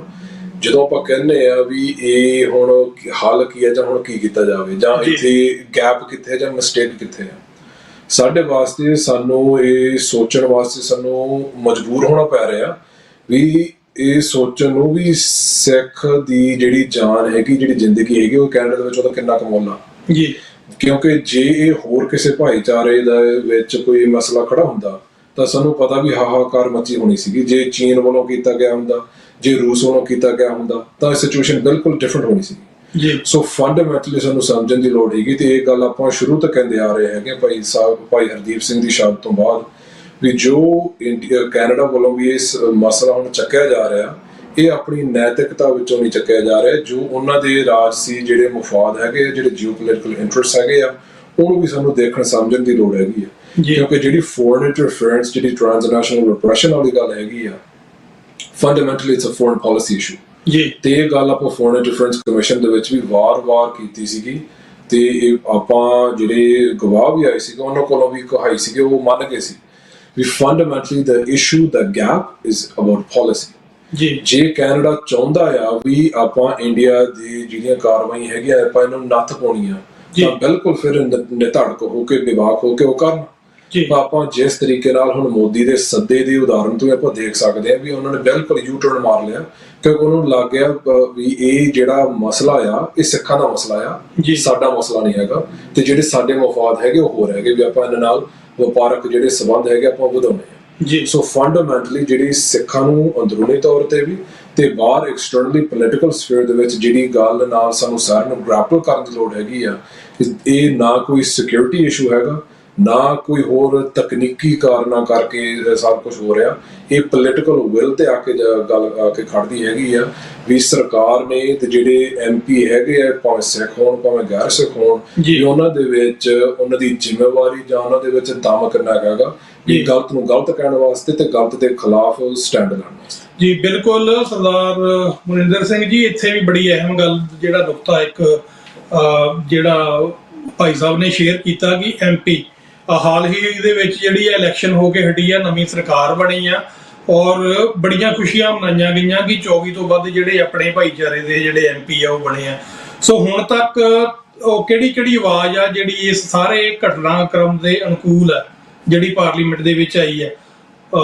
ਭਾਵੇਂ ਉਹ ਜਿਹੜੇ ਆ ਉਹ ਸਾਊਥ ਏਸ਼ੀਅਨ ਕਮਿਊਨਿਟੀ ਦੇ ਜਾਂ ਸਿੱਖਾਂ ਦੇ MP ਹੋਣ, ਤੇ ਜਾਂ ਫਿਰ ਟੋਟੈਲਿਟੀ ਦੇ ਵਿੱਚ ਜਿੰਨੇ ਵੀ MP ਆ, ਕਿਉਂਕਿ ਫਰਜ਼ ਤਾਂ ਇਹ ਸਾਰਿਆਂ ਦਾ ਬਣਦਾ, ਕਿਉਂਕਿ ਹਿਊਮਨ ਰਾਈਟ ਇਸ਼ੂ ਆ। ਜਾਨਾਂ ਇਕੱਲੀਆਂ ਸਿੱਖਾਂ ਦੀਆਂ ਨਹੀਂ ਜਾ ਰਹੀਆਂ, ਜਾਨਾਂ ਜਿਹੜੀਆਂ ਉਹ ਕੈਨੇਡੀਅਨ ਸਿਟੀਜ਼ਨਸ ਦੀਆਂ ਜਾ ਰਹੀਆਂ। ਉਹਦੇ ਨਾਲ ਜਿਹੜੇ ਹੋਰ ਥ੍ਰੈਟ ਨੇ ਐਕਸਟੋਰਸ਼ਨਸ ਦੇ, ਉਹ ਵੀ ਜੇ ਅੱਜ ਗੱਲ ਸਿੱਖਾਂ ਤੱਕ ਜਿਹੜੀ ਆ ਉਹਨੂੰ ਮਦੂਦ ਨਹੀਂ ਆਪਾਂ ਕਰਕੇ ਦੇਖ ਸਕਦੇ, ਉਹ ਗਾਂ ਬਿਮਾਰੀ ਜਿਹੜੀ ਆ ਉਹਨੇ ਵਧਣਾ ਹੁੰਦਾ ਅੱਗੇ ਨੂੰ। ਸੋ ਤੁਸੀਂ ਕੀ ਸਮਝਦੇ ਹੋ ਕਿ ਜਿਹੜੇ ਪਾਰਲੀਮੈਂਟੇਰੀਅਨਸ ਨੇ ਉਹ ਆਪਣੀ ਡਿਊਟੀ ਨਿਭਾ ਰਹੇ ਨੇ ਠੀਕ ਤਰ੍ਹਾਂ? ਜੇ ਨਹੀਂ ਨਿਭਾ ਰਹੇ ਤਾਂ ਕਿਵੇਂ ਨਿਭਾਉਣ ਉਹ? I think ਆਪਣੀ ਗੱਲ ਜਿਹੜੀ ਉਹ ਮੇਬੀ ਸੁਖ ਧਾਲੀਵਾਲ ਤੋਂ ਸ਼ੁਰੂ ਹੁੰਦੀ ਹੈ ਜੀ, ਕਿ ਜੇ ਅਸੀਂ ਦੇਖਣਾ ਹੈ ਕਿ ਕਿੱਦਾਂ ਕੋਈ ਨਾਟ ਓਨਲੀ ਇੱਕ ਸਿੱਖ ਇਸ਼ੂ ਪਰ ਇੱਕ ਕੈਨੇਡੀਅਨ ਇਸ਼ੂ ਨੂੰ ਕਿੱਦਾਂ ਹੈਂਡਲ ਕਰਨਾ ਹੈ ਜਦੋਂ ਫੋਰਨ ਸਟੇਟ ਇਨਵੋਲਵਡ ਹੈ, ਉਹ ਸੁਖ ਧਾਲੀਵਾਲ ਇਸ ਸਮੇਂ ਨਿਭਾ ਰਹੇ ਆ। ਤੇ ਉਹਨਾਂ ਨੇ ਜਿਸ ਤਰੀਕੇ ਦੇ ਨਾਲ ਨਿਭਾਇਆ ਹੈ ਕਿ ਉਹਨਾਂ ਨੇ ਸਿਰਫ ਇੱਕ ਕੋਈ ਪੇਪਰ ਸਟੇਟਮੈਂਟ ਨਹੀਂ ਕੱਢਿਆ ਜੀ, ਉਹਨਾਂ ਨੇ ਪਬਲਿਕ ਦੇ ਵਿੱਚ ਜਾ ਕੇ ਜਿਹੜੇ ਸਭ ਤੋਂ ਟੌਪ ਤੇ ਜਿਹੜੇ ਕਿ ਪੋਲੀਟੀਕਲ ਸ਼ੋਜ਼ ਜਾਂ ਸਭ ਤੋਂ ਵੱਡੇ ਮੇਜਰ ਨੈਟਵਰਕਸ ਆ ਕੈਨੇਡਾ ਦੇ ਵਿੱਚ, CBC ਹੋਵੇ, CTV ਹੋਵੇ, ਉਹਨਾਂ ਨੇ ਸਾਰਿਆਂ ਉਹ ਸ਼ੋਅ ਤੇ ਆ ਕੇ ਆਪਣੀ ਪੋਜੀਸ਼ਨ ਬਹੁਤ ਵਧੀਆ ਤਰੀਕੇ ਨਾਲ ਕਲੀਅਰ ਕੀਤੀ ਕਿ ਆਹ ਚੱਲ ਰਿਹਾ ਹੈ ਕੈਨੇਡਾ ਦੇ ਵਿੱਚ। ਸਾਡਾ ਇੱਥੇ ਕੈਨੇਡੀਅਨ ਸਿੱਖ ਲੀਡਰ ਜਿਹੜਾ ਆ ਉਹ ਸਿਟੀਜ਼ਨ ਵੀ ਆ ਬਲਕਿ ਸਿੱਖ ਲੀਡਰ ਵੀ ਆ, ਉਹਨੂੰ ਇੱਕ ਪੋਲੀਟੀਕਲ ਅਸੈਸੀਨੇਸ਼ਨ ਦੇ ਵਿੱਚ ਮਾਰਿਆ ਗਿਆ। ਸਾਡੀਆਂ ਜਿਹੜੀਆਂ ਏਜੰਸੀਜ਼ ਆ, ਸਾਡੀ ਪੁਲਿਸ ਨੇ ਕੈਨੇਡਾ ਦੇ ਵਿੱਚ ਇਹ ਗੱਲ ਕਨਫਰਮ ਕੀਤੀ ਹੈ ਕਿ ਇਹ ਬੰਦੇ ਨੂੰ ਇੰਡੀਆ ਨੇ ਟਾਰਗੇਟ ਕਰਕੇ ਇੱਥੇ ਅਸੈਸੀਨੇਟ ਕੀਤਾ ਤੇ ਹੋਰ ਵੀ ਉਹਨਾਂ ਨੇ ਹਿੰਸਾ ਇੱਥੇ ਕੀਤੀ। ਸੋ ਉਹਦਾ ਕਹਿਣ ਦਾ ਮਤਲਬ ਇਹ ਬਣ ਜਾਂਦਾ ਹੈ ਕਿ ਇੱਥੇ ਦੋ ਹੀ ਗੱਲਾਂ ਹੋ ਸਕਦੀਆਂ ਆ, ਇਹ ਕਿ ਇਹ ਹੈ ਜੇ ਕੋਈ ਬੋਲਦਾ ਨਹੀਂ ਜੀ। ਤੇ ਅਸੀਂ ਇਹ ਗੱਲ ਹੈ ਜਿਹੜੀ ਆ ਕਿ ਕੱਲ ਜਦੋਂ ਅਸੀਂ ਕੰਜ਼ਰਵੇਟਿਵਸ ਦੇ ਨਾਲ ਵੀ ਤੇ ਨਾਲ ਲਿਬਰਲਸ ਦੇ ਨਾਲ ਵੀ ਅਸੀਂ ਮਿਲੇ, ਅਸੀਂ ਉਹਨਾਂ ਨਾਲ ਇਹ ਗੱਲ ਸ਼ੇਅਰ ਕੀਤੀ ਕਿ ਜਿਹੜੀਆਂ ਦੋ ਗੱਲਾਂ ਹੀ ਹੋ ਸਕਦੀਆਂ। ਇੱਕ ਇਹ ਆ ਕਿ ਤੁਸੀਂ ਕੇਅਰ ਨਹੀਂ ਕਰਦੇ ਜੀ,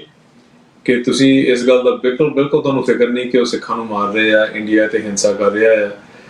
ਲਾਈਕ ਇਹ ਗੱਲ ਹੋ ਸਕਦੀ ਹੈ। ਸੈਕੰਡ ਗੱਲ ਇਹ ਹੈ ਕਿ ਜਿਹੜਾ ਤੁਹਾਡਾ ਚੁੱਪ ਆ ਉਹ ਇਸ ਕਰਕੇ ਆ ਕਿ ਤੁਸੀਂ ਕੁਝ ਡਰ ਦੇ ਮਾਰੇ ਚੁੱਪ ਆ ਜੀ, ਤੇ ਉਹ ਡਰ ਜਾਂ ਤਾਂ ਆਪ ਦੀ ਪਾਰਟੀ ਦੇ ਕਰਕੇ ਆ ਜਾਂ ਇੰਡੀਅਨ ਸਟੇਟ ਵੱਲੋਂ ਆ। ਫਿਰ ਤੁਸੀਂ ਇਲੈਕਟਡ ਆਫਿਸ ਤੇ ਬੇਸਿਕਲੀ ਲਾਇਕ ਨਹੀਂ ਹੈਗੇ, ਕਿਉਂਕਿ ਉੱਥੇ ਤਾਂ ਜੇ ਤੁਸੀਂ ਇੱਕ ਦੇਸ਼ ਨੂੰ ਰਿਪਰੈਜ਼ੈਂਟ ਕਰਨਾ ਹੈ, ਨਾਲ ਤੁਸੀਂ ਮਾਈਨੋਰਿਟੀਜ਼ ਆਪਣੀ ਕਮਿਊਨਿਟੀ ਨੂੰ ਵੀ ਰਿਪਰੈਜ਼ੈਂਟ ਕਰਨਾ ਹੈ ਕਿਸੇ ਹੱਦ ਤੱਕ।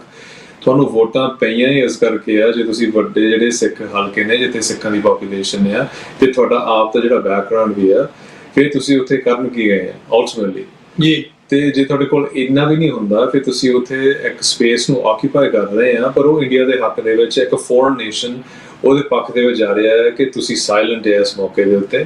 ਮਤਲਬ ਇਹ ਹੈ ਕਿ ਤੁਸੀਂ ਕੰਪਲਿਸਿਟ ਹੈ ਜੀ। ਸੋ ਅਸੀਂ ਇਸ ਤਰੀਕੇ ਦੇ ਨਾਲ ਇਹਨੂੰ ਹੁਣ ਦੇਖ ਰਹੇ ਹਾਂ ਕਿ ਜੇ ਅਸੀਂ ਦੇਖਦੇ ਹਾਂ ਕਿ ਸੁਖ ਧਾਲੀਵਾਲ ਨੇ ਲਿਬਰਲ ਪਾਰਟੀ ਦੇ ਵਿੱਚ ਰਹਿ ਕੇ ਆਪਣੇ ਹੀ ਲੀਡਰ ਦੀ ਜਿਹੜਾ ਡਿਸੀਜਨ ਹੈ ਉਹਨੇ ਉਸ ਗੱਲ ਦੇ ਉਲਟ ਗਿਆ ਤੇ ਉਹਨੇ ਐਥੀਕਲ ਤੇ ਮੋਰਲ ਗਰਾਊਂਡ ਤੇ ਸਟੈਂਡ ਵੀ ਕੀਤਾ। ਤੇ ਉਹਦੇ ਵਿੱਚ ਆਪ ਉਹਨਾਂ ਨੇ ਸਾਨੂੰ ਇਹ ਗੱਲ ਵੀ ਦੱਸੀ ਕਿ ਪ੍ਰਾਈਮ ਮਿਨਿਸਟਰ ਦੇ ਆਫਿਸ ਵੱਲੋਂ ਜਾਂ ਪ੍ਰਾਈਮ ਮਿਨਿਸਟਰ ਵੱਲੋਂ ਉਹਨਾਂ ਨੂੰ ਕੋਈ ਰੋਕ ਨਹੀਂ ਲੱਗੀ ਜੀ। ਪ੍ਰਾਈਮ ਮਿਨਿਸਟਰ ਨੇ ਇਹ ਨਹੀਂ ਉਹਨਾਂ ਨੂੰ ਕਿਹਾ ਕਿ ਤੂੰ ਬੋਲ ਨਹੀਂ ਸਕਦਾ। ਪ੍ਰਾਈਮ ਮਿਨਿਸਟਰ ਨੇ ਇੱਕ ਡਿਸੀਜਨ ਮੇਕ ਕੀਤਾ ਤੇ ਉਹਨੇ ਇੱਕ MP ਨੂੰ ਕਿਹਾ ਕਿ ਕਹਿੰਦੇ ਚਲੋ ਠੀਕ ਹੈ, ਜੇ ਤੂੰ ਨਹੀਂ ਇਹਦੇ ਨਾਲ ਸਹਿਮਤ ਹੈਗਾ ਤੂੰ ਆਪਣਾ ਜਿਹੜਾ ਆ ਇਤਰਾਜ਼ ਜਿਹੜਾ ਹੈ ਤੂੰ ਦਰਜ ਵੀ ਕਰ ਸਕਦਾ ਹੈ। ਸੋ ਸਵਾਲ ਇਹ ਤੋਂ ਫਿਰ ਇੱਕ ਵੱਡਾ ਹੋ ਗਿਆ ਕਿ ਜੇ ਸੁਖ ਧਾਲੀਵਾਲ ਕਰ ਸਕਦਾ ਹੈ ਤੇ ਬਾਕੀ ਜਿਹੜੇ 10 ਮੈਂਬਰ ਜਿਹੜੇ ਸਿੱਖ ਕਾਕਸ ਲਿਬਰਲਸ ਦੇ ਆ ਉਹ ਕਿਉਂ ਨਹੀਂ ਕਰ ਰਹੇ? ਉਸ ਤੋਂ ਅੱਗੇ ਜਿਹੜੀ ਹੈਦਰ ਮੈਕਫੀਰਸਨ ਹੈ NDP ਤੋਂ, ਉਹਦਾ ਜ਼ਿਕਰ ਜ਼ਰੂਰ ਕਰਨਾ ਪੈਣਾ ਹੈ ਬਿਕਾਜ਼ ਜਿਸ ਤਰੀਕੇ ਦੇ ਨਾਲ ਉਹਨੇ ਮੋਦੀ ਨੂੰ ਇੱਕ ਟਾਇਰੈਂਟ ਕਿਹਾ ਪਾਰਲੀਮੈਂਟ ਦੇ ਵਿੱਚ, ਹਾਊਸ ਆਫ ਕਾਮਨਸ ਦੇ ਵਿੱਚ ਖੜ ਕੇ, ਉਹ ਵੀ ਇੱਕ ਬਹੁਤ ਵੱਡੀ ਗੱਲ ਹੈ। ਹਾਲੇ ਕਿ ਉਹਨਾਂ ਨੂੰ ਬਾਲਾ ਕਿਸੇ ਨੇ ਅਪਰੋਚ ਨਹੀਂ ਕੀਤਾ। NDP ਆਬਵੀਅਸਲੀ ਉਹਨਾਂ ਦੇ ਮੈਂਬਰਸ ਬਹੁਤ ਘੱਟ ਗਏ ਆ ਪਿਛਲੇ ਇਲੈਕਸ਼ਨ ਤੋਂ, ਪਰ ਫਿਰ ਵੀ ਉਹ ਇੱਕ ਪ੍ਰਿੰਸੀਪਲ ਸਟੈਂਡ ਦੇ ਉੱਤੇ ਉਹ ਇਸ ਗੱਲ ਤੇ ਖੜੇ। ਅੱਜ ਜਦੋਂ ਅਸੀਂ ਪ੍ਰੈਸ ਕਾਨਫਰੰਸ ਕੀਤਾ world Sikh organisation, Sikh federation, Ontario Gurdwara committee, BC Gurdwara council ਤੇ ਕੁਬੈਕ ਸਿੱਖ ਕਾਉਂਸਲ ਨੇ ਸਾਰਿਆਂ ਨੇ ਰਲ ਕੇ, ਉਹਦੇ ਵਿੱਚ ਵੀ ਹੈਦਰ ਮੈਕਫੀਰਸਨ ਆਈ ਸੀ। ਉਹ ਉੱਥੇ ਸਾਰੀ ਪ੍ਰੈਸ ਕਾਨਫਰੰਸ ਦੇ ਉੱਤੇ ਬੈਠੀ, ਬਾਅਦ ਦੇ ਵਿੱਚ ਉਹਨਾਂ ਸਾਨੂੰ ਮਿਲੇ, ਅਸੀਂ ਉਹਨਾਂ ਨਾਲ ਗੱਲਬਾਤ ਕੀਤੀ ਤੇ ਉਹ ਚਾਹੁੰਦੇ ਆ ਕਿ ਸਾਡੇ ਨਾਲ ਗੱਲਬਾਤ ਕਰਕੇ ਕਿ ਕੱਲ ਹਾਊਸ ਆਫ ਕਾਮਨਸ ਦੇ ਵਿੱਚ ਫਿਰ ਉਹ ਇੱਕ ਸਟੇਟਮੈਂਟ ਦੇਣ ਲਈ ਤਿਆਰ ਹੈ ਤੇ ਉਸ ਤੇ ਉਹ ਕੰਮ ਕਰ ਰਹੇ ਆ। ਹੋ ਸਕਦਾ ਉਹ ਕੱਲ ਨੂੰ ਵੀ ਆਵੇ, ਪਰ ਉਹ ਵੀ ਇੱਕ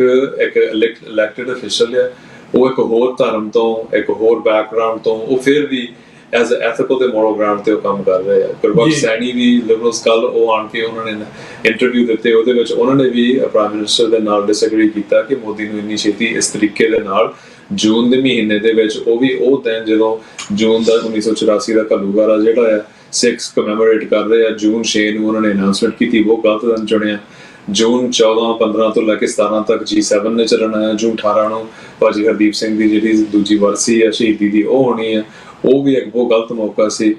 ਕੋਈ ਵੀ ਕੰਡੀਸ਼ਨਸ ਨਹੀਂ ਮੋਦੀ ਤੇ ਲਾਏ ਗਏ, ਕੋਈ ਵੀ ਉਹਨਾਂ ਨੂੰ ਬਾਉਂਡਰੀਜ਼ ਨਹੀਂ ਸੈੱਟ ਕੀਤੀਆਂ ਗਈਆਂ। ਸਿਰਫ ਇਹ ਮਿਲਿਆ ਕਿ ਜਿਹੜੀਆਂ ਸਾਡੀਆਂ ਲਾਅ ਐਨਫੋਰਸਮੈਂਟ ਏਜੰਸੀਜ਼ ਆ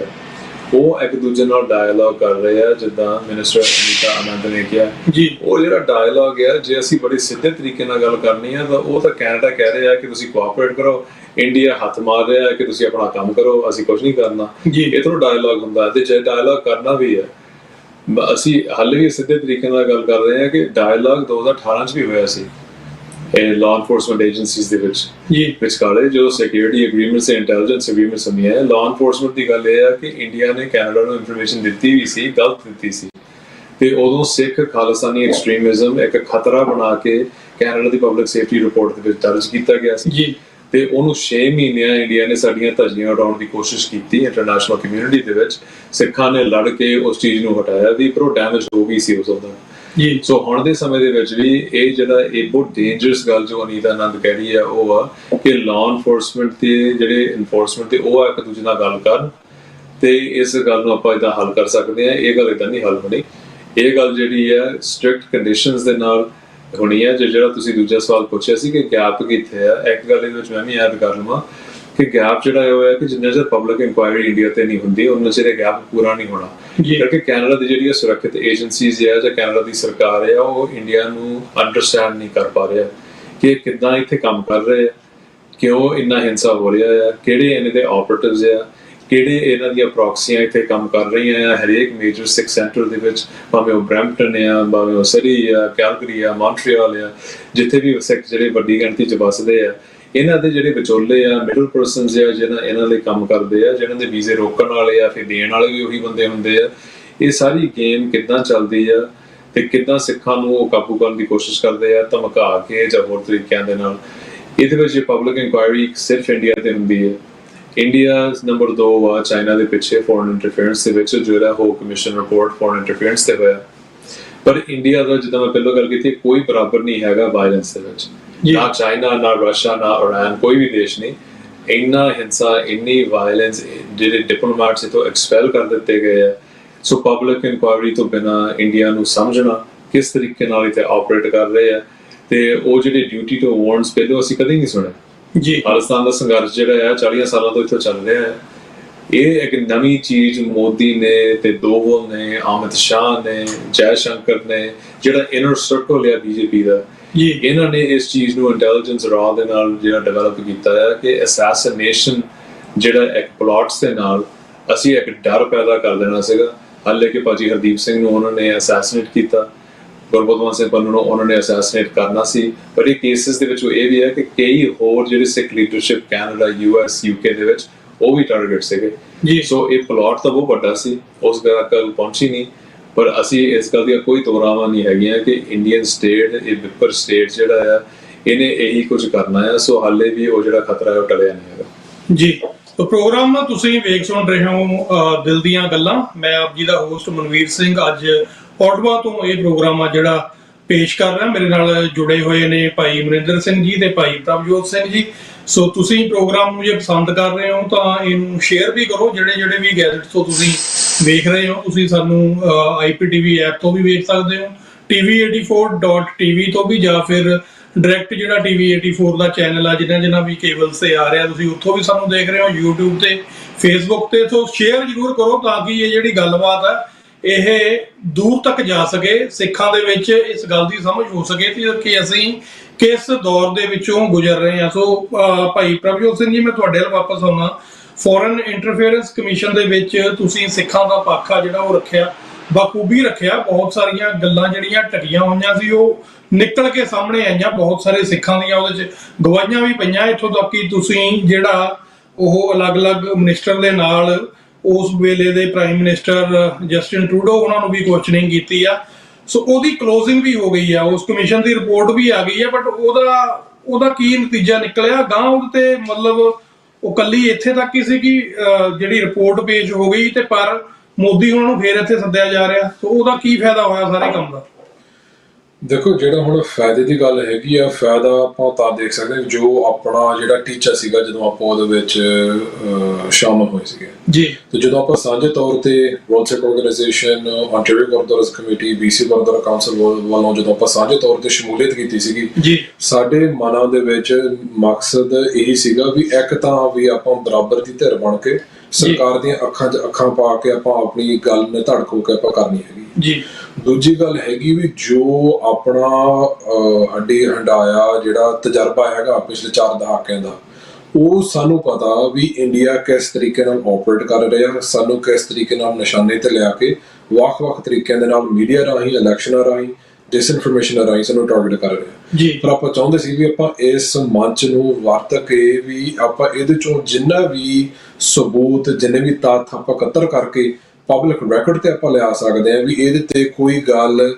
ਕਿਸੇ ਦੇ ਮਨ ਦੇ ਵਿੱਚ ਕੋਈ ਸ਼ੰਕਾ ਨਾ ਰਵੇ ਵੀ ਇਹ ਸਿੱਖਾਂ ਵੱਲੋਂ ਕੋਈ ਕੰਸਪੀਰੇਸੀ ਥਿਊਰੀ ਹੀ ਹੈਗੀ ਆ ਜੀ। ਤੇ ਉਹਦੇ ਵਿੱਚ ਮੈਂ ਕਹਿ ਸਕਦਾ ਵੀ ਜਿੰਨੇ ਵੀ ਦਸਤਾਵੇਜ਼, ਜਿੰਨੇ ਵੀ ਰੈਕੋਰਡਸ ਜਿਹੜੇ ਕਲਾਸੀਫਾਈਡ ਸੀਗੇ ਪਬਲਿਕ ਸੇਫਟੀ ਮਿਨਿਸਟਰੀ ਦੇ, ਫੋਰਨ ਅਫੇਅਰਸ ਮਿਨਿਸਟਰੀ ਦੇ, ਜਿਹੜੇ ਸੀਸਸ ਦੇ ਪੁਰਾਣੇ ਕਲਾਸੀਫਾਈਡ ਡਾਕੂਮੈਂਟਸ ਸੀਗੇ, ਜਿਹੜੇ ਇਹਨਾਂ ਦੇ ਸੀਨੀਅਰ ਲੈਵਲ ਦੇ ਇੰਟੈਲੀਜੈਂਸ ਬਰੀਫਿੰਗ ਸੀਗੇ ਸਰਕਾਰ ਨੂੰ, ਕਮਿਊਨੀਕੇਸ਼ਨ ਸਿਕਿਉਰਿਟੀ ਐਸਟੈਬਲਿਸ਼ਮੈਂਟ ਦੇ, ਉਹ ਜਿਹੜੇ ਰੈਕੋਰਡ ਹੈਗੇ ਆ, ਜਿਹੜਾ ਕੋਈ ਵੀ ਬੰਦਾ ਉਹਨੂੰ ਨਿਰਪੱਖ ਹੋ ਕੇ ਉਹਨਾਂ ਨੂੰ ਇੱਕ ਵਾਰੀ ਚੰਗੀ ਤਰੀਕੇ ਨਾਲ ਪੜ੍ਹ ਲਵੇ ਤਾਂ ਕੋਈ ਮਨ ਦੇ ਵਿੱਚ ਕੋਈ ਸ਼ੱਕ ਨਹੀਂ ਰਹਿੰਦਾ ਵੀ ਕਿੰਨੇ ਵਿਆਪਕ ਪੱਧਰ ਤੇ ਕਿੰਨੇ ਅਗਰੈਸਿਵਲੀ ਹੋ ਕੇ ਇੰਡੀਆ ਕੈਨੇਡਾ ਨੂੰ ਸਮੁੱਚੇ ਰੂਪ ਦੇ ਵਿੱਚ, ਸਮੁੱਚੇ ਤੰਤਰ ਨੂੰ ਟਾਰਗੇਟ ਕਰ ਰਿਹਾ ਸਿੱਖਾਂ ਨੂੰ ਰਿਪਰੈਸ ਕਰਨ ਵਾਸਤੇ ਜੀ। ਉਹਦੇ ਵਿੱਚ ਇੱਕ ਬਰੀਫਿੰਗ ਸੀਗੀ ਮਾਰਚ 2024 ਦੀ ਜਾਂ ਸ਼ਾਇਦ 23 ਦੀ ਸੀਗੀ, ਜਿਹਦੇ ਵਿੱਚ ਇੱਕ ਹਾਈ ਲੈਵਲ ਇੰਟੈਲੀਜੈਂਸ ਪੈਨਲ ਜਿਹੜੀ ਉਹਨਾਂ ਨੇ ਬਣਾਈ ਸੀਗੀ, ਪੈਨਲ ਆਫ 5, ਉਹਨਾਂ ਨੇ ਸੀਨੀਅਰ ਲੈਵਲ ਤੇ ਸਰਕਾਰ ਨੂੰ ਇੱਕ ਬਰੀਫਿੰਗ ਦਿੱਤੀ ਸੀਗੀ, ਜਿਹਦੇ ਵਿੱਚ ਉਹਨਾਂ ਨੇ ਸਪਸ਼ਟ ਆਪਣੇ ਸ਼ਬਦਾਂ ਦੇ ਵਿੱਚ ਕਿਹਾ ਵੀ ਜਿਹੜੀ Hindu nationalist government of India ਹੈਗੀ ਆ ਵੀ ਉਹਨਾਂ ਦਾ ਟੀਚਾ ਫੋਰਨ ਇੰਟਰਫੇਰੈਂਸ ਕਰਨ ਦਾ, ਇਲੈਕਸ਼ਨਾਂ ਦੇ ਵਿੱਚ ਦਖਲਅੰਦਾਜ਼ੀ ਕਰਨ ਦਾ ਟੀਚਾ ਇਹੀ ਆ ਵੀ ਆਪਾਂ ਸਿੱਖਾਂ ਨੂੰ ਪਬਲਿਕ ਲਾਈਫ ਵਿੱਚੋਂ ਕੱਢਣਾ ਆ ਜਾਂ ਹਾਸ਼ੀਏ ਦੇ ਉੱਪਰ ਆਪਾਂ ਧੱਕ ਦੇਣਾ ਜੀ। ਸੋ ਇਹ ਗੱਲ ਬਿਲਕੁਲ ਸਪਸ਼ਟ ਹੈਗੀ। So it's on the record, it's based on the evidence. ਜਿਹੜੀ ਦੂਜੀ ਗੱਲ ਹੈਗੀ ਆ ਵੀ ਜਿਹੜੀ ਗੈਪਸ ਦੀ ਗੱਲ ਕਰਦੇ ਆ ਜਾਂ ਜਿੱਥੋਂ ਹੁਣ ਸਾਨੂੰ ਕੰਮ ਅੱਗੇ ਵਧਾਉਣ ਦੀ ਲੋੜ ਹੈਗੀ ਆ ਵੀ ਜਿਹੜਾ ਉਹ ਕਮਿਸ਼ਨ ਦਾ ਜਿਹੜਾ ਦਾਇਰਾ ਸਰਕਾਰ ਵੱਲੋਂ ਮਿੱਥ ਕੇ ਜਾਣਬੁੱਝ ਕੇ ਜਿਹੜਾ ਦਾਇਰਾ ਤੈਅ ਕੀਤਾ ਗਿਆ ਸੀਗਾ, ਉਹ ਸਿਰਫ ਇੰਨਾ ਕੀ ਸੀ ਵੀ ਜੋ 2019 ਤੇ 21 ਦੀਆਂ ਪਾਰਲੀਮਾਨੀ ਚੋਣਾਂ ਹੋਈਆਂ ਸੀਗੀਆਂ ਉਹਦੇ ਵਿੱਚ ਦਖਲਅੰਦਾਜ਼ੀ ਕਿੰਨੀ ਹੋਈ ਹੈ ਜੀ, ਤੇ ਉਹਦੇ ਸਬੰਧ ਦੇ ਵਿੱਚ ਹੀ ਇਹ ਸਾਰੀ ਜਾਣਕਾਰੀ ਬਾਹਰ ਆਈ ਹੈਗੀ ਆ। ਪਰ ਸਾਨੂੰ ਪਤਾ ਵੀ ਜਿਹੜੀ ਇੰਡੀਆ ਦੀ ਫੋਰਨ ਇੰਟਰਫੇਰੈਂਸ ਹੈਗੀ, ਜਿਹੜੀ ਟ੍ਰਾਂਸਨੈਸ਼ਨਲ ਰਿਪਰੈਸ਼ਨ, ਉਹ ਸਿਰਫ ਉਹ 2 ਚੋਣਾਂ ਦੇ ਵਿੱਚ ਨਹੀਂ ਵਾਪਰੀ ਤੇ ਬਹੁਤ ਹੋਰ ਹੱਥ ਕੰਡੇ ਉਹਨਾਂ ਦੇ ਹੈਗੇ ਆ ਜਿਹੜੇ ਇਹਨਾਂ ਤੋਂ ਬਾਹਰ ਰਹਿੰਦੇ ਜੀ। ਸੋ ਇਸ ਗੱਲ ਨੂੰ ਛਾਉਂਦੇ ਹੋਏ ਜਸਟਿਸ ਹੋਗ ਨੇ ਜਦੋਂ ਆਪਣੀ ਫਾਈਨਲ ਰਿਪੋਰਟ ਲਿਖੀ ਸੀਗੀ ਜੀ, ਉਹਨੇ ਇੱਕ ਹਿੱਸਾ ਟ੍ਰਾਂਸਨੈਸ਼ਨਲ ਰਿਪਰੈਸ਼ਨ ਤੇ ਰੱਖਿਆ ਜੀ। ਉਹਦੇ ਵਿੱਚ ਉਹਨਾਂ ਨੇ ਆਪਣੇ ਸ਼ਬਦਾਂ ਦੇ ਵਿੱਚ ਸਿੱਧੇ ਤੌਰ ਤੇ ਉਹਨੇ ਕਿਹਾ ਵੀ ਜਿਹੜਾ ਟ੍ਰਾਂਸਨੈਸ਼ਨਲ ਰਿਪਰੈਸ਼ਨ ਦਾ ਮੁੱਦਾ ਆ, ਇਹ ਜਿਹੜੀ ਕਮਿਸ਼ਨ ਦੀ ਜਿਹੜਾ ਦਾਇਰਾ ਮਿਥਿਆ ਗਿਆ ਸੀਗਾ ਉਸ ਤੋਂ ਬਾਹਰ ਆ, ਤਾਂ ਇਸ ਕਰਕੇ ਮੈਂ ਇਸ ਮਸਲੇ ਨੂੰ ਚੰਗੇ ਤਰੀਕੇ ਦੇ ਨਾਲ ਮੈਂ ਇਹਨੂੰ ਹੈਂਡਲ ਨਹੀਂ ਕਰ ਸਕੀ, ਇਹਨੂੰ ਇਨਵੈਸਟੀਗੇਟ ਨਹੀਂ ਕਰ ਸਕੀ, ਮੈਂ ਸਿਰਫ ਸਰਫੇਸ ਲੈਵਲ ਦੀਆਂ ਗੱਲਾਂ ਕਰ ਸਕੀ ਜੀ। ਸਰਕਾਰ ਨੂੰ ਉਹਨਾਂ ਨੇ ਇੱਕ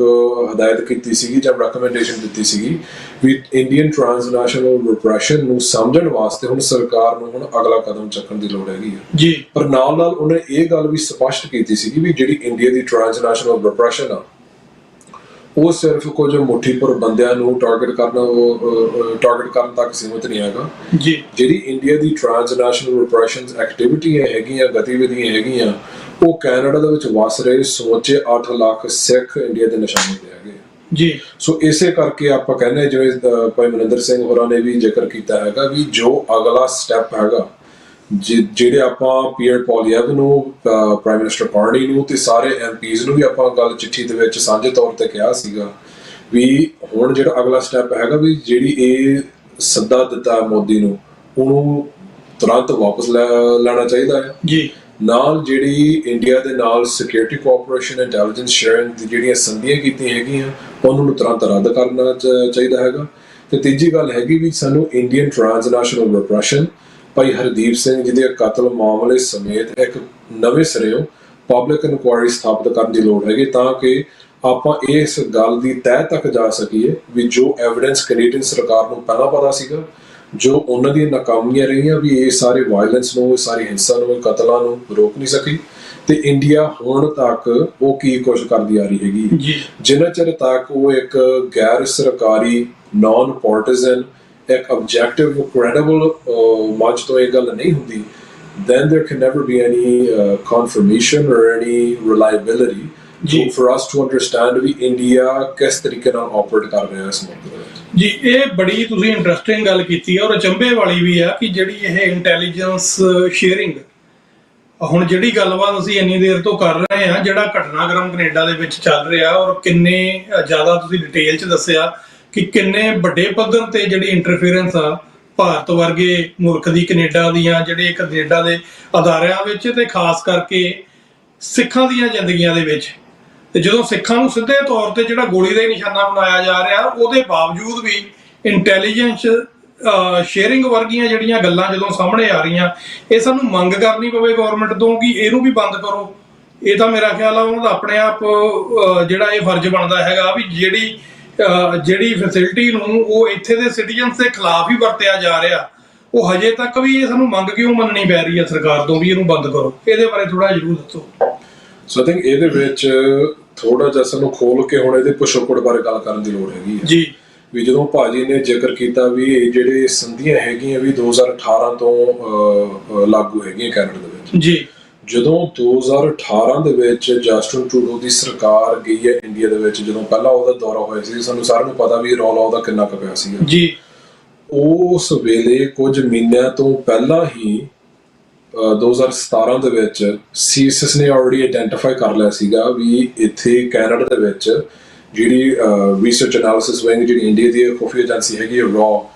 ਉਹ ਕਾਫੀ ਹਰਕਤ ਵਿੱਚ ਆ ਕੇ ਖਾਸ ਕਰਕੇ ਟੋਰਾਂਟੋ ਵਾਲੇ ਪਾਸੇ, ਬ੍ਰੈਂਪਟਨ ਵਾਲੇ ਪਾਸੇ ਤੇ ਸਰੀ ਵਾਲੇ ਪਾਸੇ ਵੀ ਉਹ ਕਾਫੀ ਐਕਟਿਵ ਹੋਏ ਪਏ ਆ ਤੇ ਉਹਨਾਂ ਨੇ ਆਪਣੇ ਨੈਟਵਰਕਸ ਸਾਰਾ ਤਾਣਾ ਬਣਾ ਉਹਨਾਂ ਨੇ ਬਣਨਾ ਸ਼ੁਰੂ ਕਰ ਦਿੱਤਾ ਜੀ। ਤਾਂ ਸੀਐਸਐਸ ਨੇ ਸਰਕਾਰ ਕੋਲੋਂ ਇਜਾਜ਼ਤ ਲੈਣ ਵਾਸਤੇ ਉਹਨਾਂ ਨੇ ਇੱਕ ਪੇਸ਼ਕਸ਼ ਕੀਤੀ ਸੀਗੀ ਵੀ ਆਪਾਂ ਇਸ ਨੈਟਵਰਕ ਨੂੰ ਆਪਾਂ ਖਤਮ ਕਰਨਾ ਚਾਹੁੰਦੇ ਤੇ ਇਹਨਾਂ ਨੂੰ ਕੱਢਣਾ ਚਾਹੁੰਦੇ ਜੀ।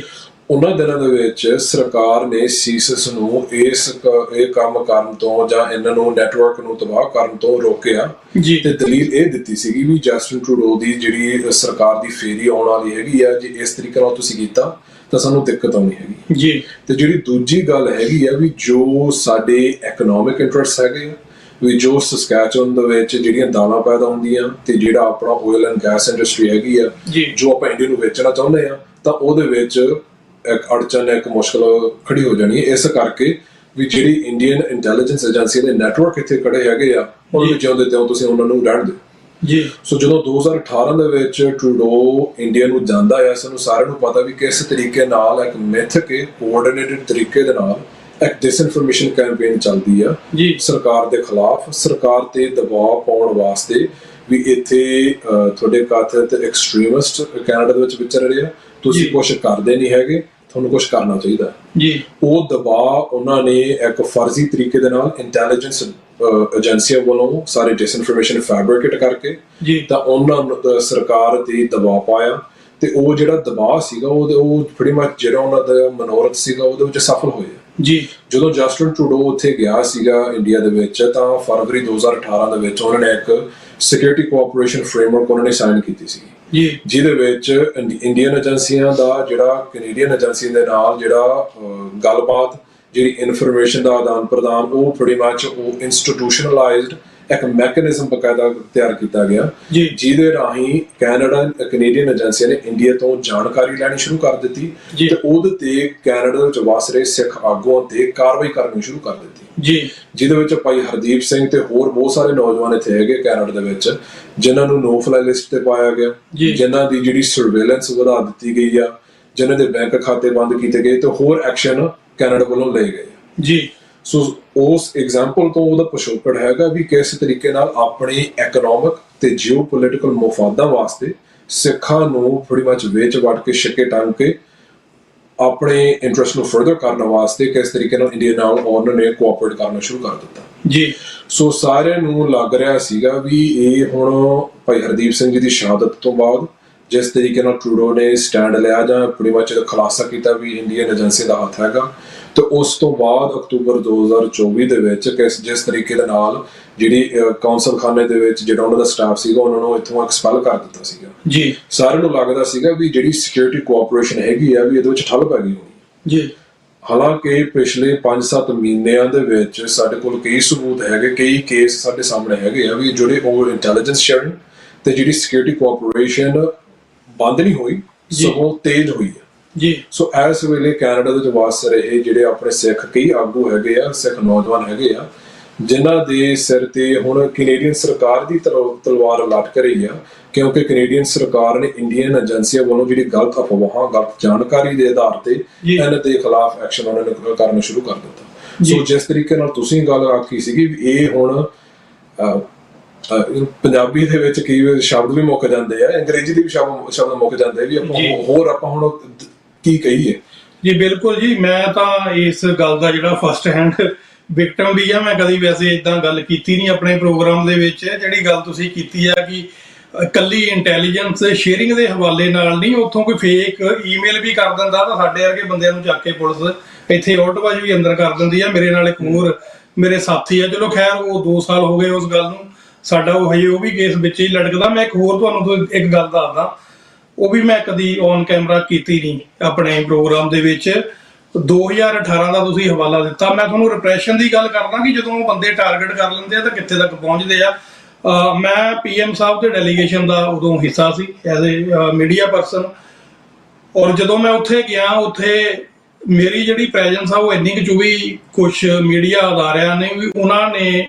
ਮੇਰੀਆਂ ਪੁਰਾਣੀਆਂ ਫੋਟੋਆਂ ਲੈ ਕੇ, ਜਿਹਦੇ 'ਚ ਮੋਦੀ ਦੀ ਕੈਨੇਡਾ ਫੇਰੀ ਵੇਲੇ ਮੈਂ ਆਪਣੀ ਫੈਮਿਲੀ ਸਮੇਤ ਉਜਾਰ ਆ ਜਿਹੜਾ ਬੰਦਾ ਹੁਣ ਜਿਹਨੂੰ ਤੁਸੀਂ 11 ਸਾਲ ਵੀਜ਼ਾ ਨਹੀਂ ਦਿੱਤਾ ਵੈਸਟਰਨ ਕੰਟਰੀਜ਼ ਦੇ, ਉਹ ਤੁਹਾਡਾ ਲਿਸਟ ਦੇ ਵਿੱਚ ਟੈਰਰਿਸਟ ਸੀ ਬੰਦਾ ਜਿਹਨੇ ਜੈਨੋਸਾਈਡ ਕੀਤਾ ਸੀ ਮੁਸਲਮਾਨਾਂ ਦਾ, ਤੇ ਉਹ ਬੰਦੇ ਦੇ ਖਿਲਾਫ ਪ੍ਰੋਟੈਸਟ ਕਰਨਾ ਜਿਹੜਾ ਸਾਡੀ ਫਰੀडम ਆਫ ਐਕਸਪ੍ਰੈਸ਼ਨ ਦੇ ਵਿੱਚ ਆਉਂਦਾ ਹੈਗਾ। ਸੋ ਉਸੇ ਚੀਜ਼ ਨੂੰ ਹਵਾਲਾ ਬਣਾ ਕੇ ਮੇਰੀ ਸਾਰੀ ਫੈਮਿਲੀ ਦੀਆਂ ਫੋਟੋਆਂ ਲਾ ਕੇ ਉਹਨਾਂ ਨੇ ਅਖਬਾਰਾਂ ਦੇ ਵਿੱਚ, ਤੇ ਉਹ ਥੱਲੇ ਭੱਦੇ ਕੋਮੈਂਟ ਜੋ ਉਹਨਾਂ ਦਾ ਉੱਥੇ ਦਾ ਵਿਰਸਾ ਹੈਗਾ ਉਹਦੇ ਮੁਤਾਬਕ ਉਹਨਾਂ ਨੇ ਸਾਰਾ ਕੁਝ ਕੀਤਾ। ਸੋ ਇਹ ਇੱਥੇ ਤੱਕ ਵੀ ਜਿਹੜਾ ਇਹ ਬੰਦੇ ਨੂੰ ਇਹ ਜਿਹੜਾ ਹਿਊਮਿਲੇਟ ਕਰਦੇ ਨੇ, ਇਹ ਕੋਈ ਲੁਕਿਸ਼ ਵੀ ਗੱਲ ਨਹੀਂ। ਪਰ ਦੂਜੇ ਪਾਸੇ ਅਸੀਂ ਜਦੋਂ ਆਪਣੇ ਗੁਆਂਢੀ ਮੁਲਕ ਵੱਲ ਦੇਖਦੇ ਹਾਂ,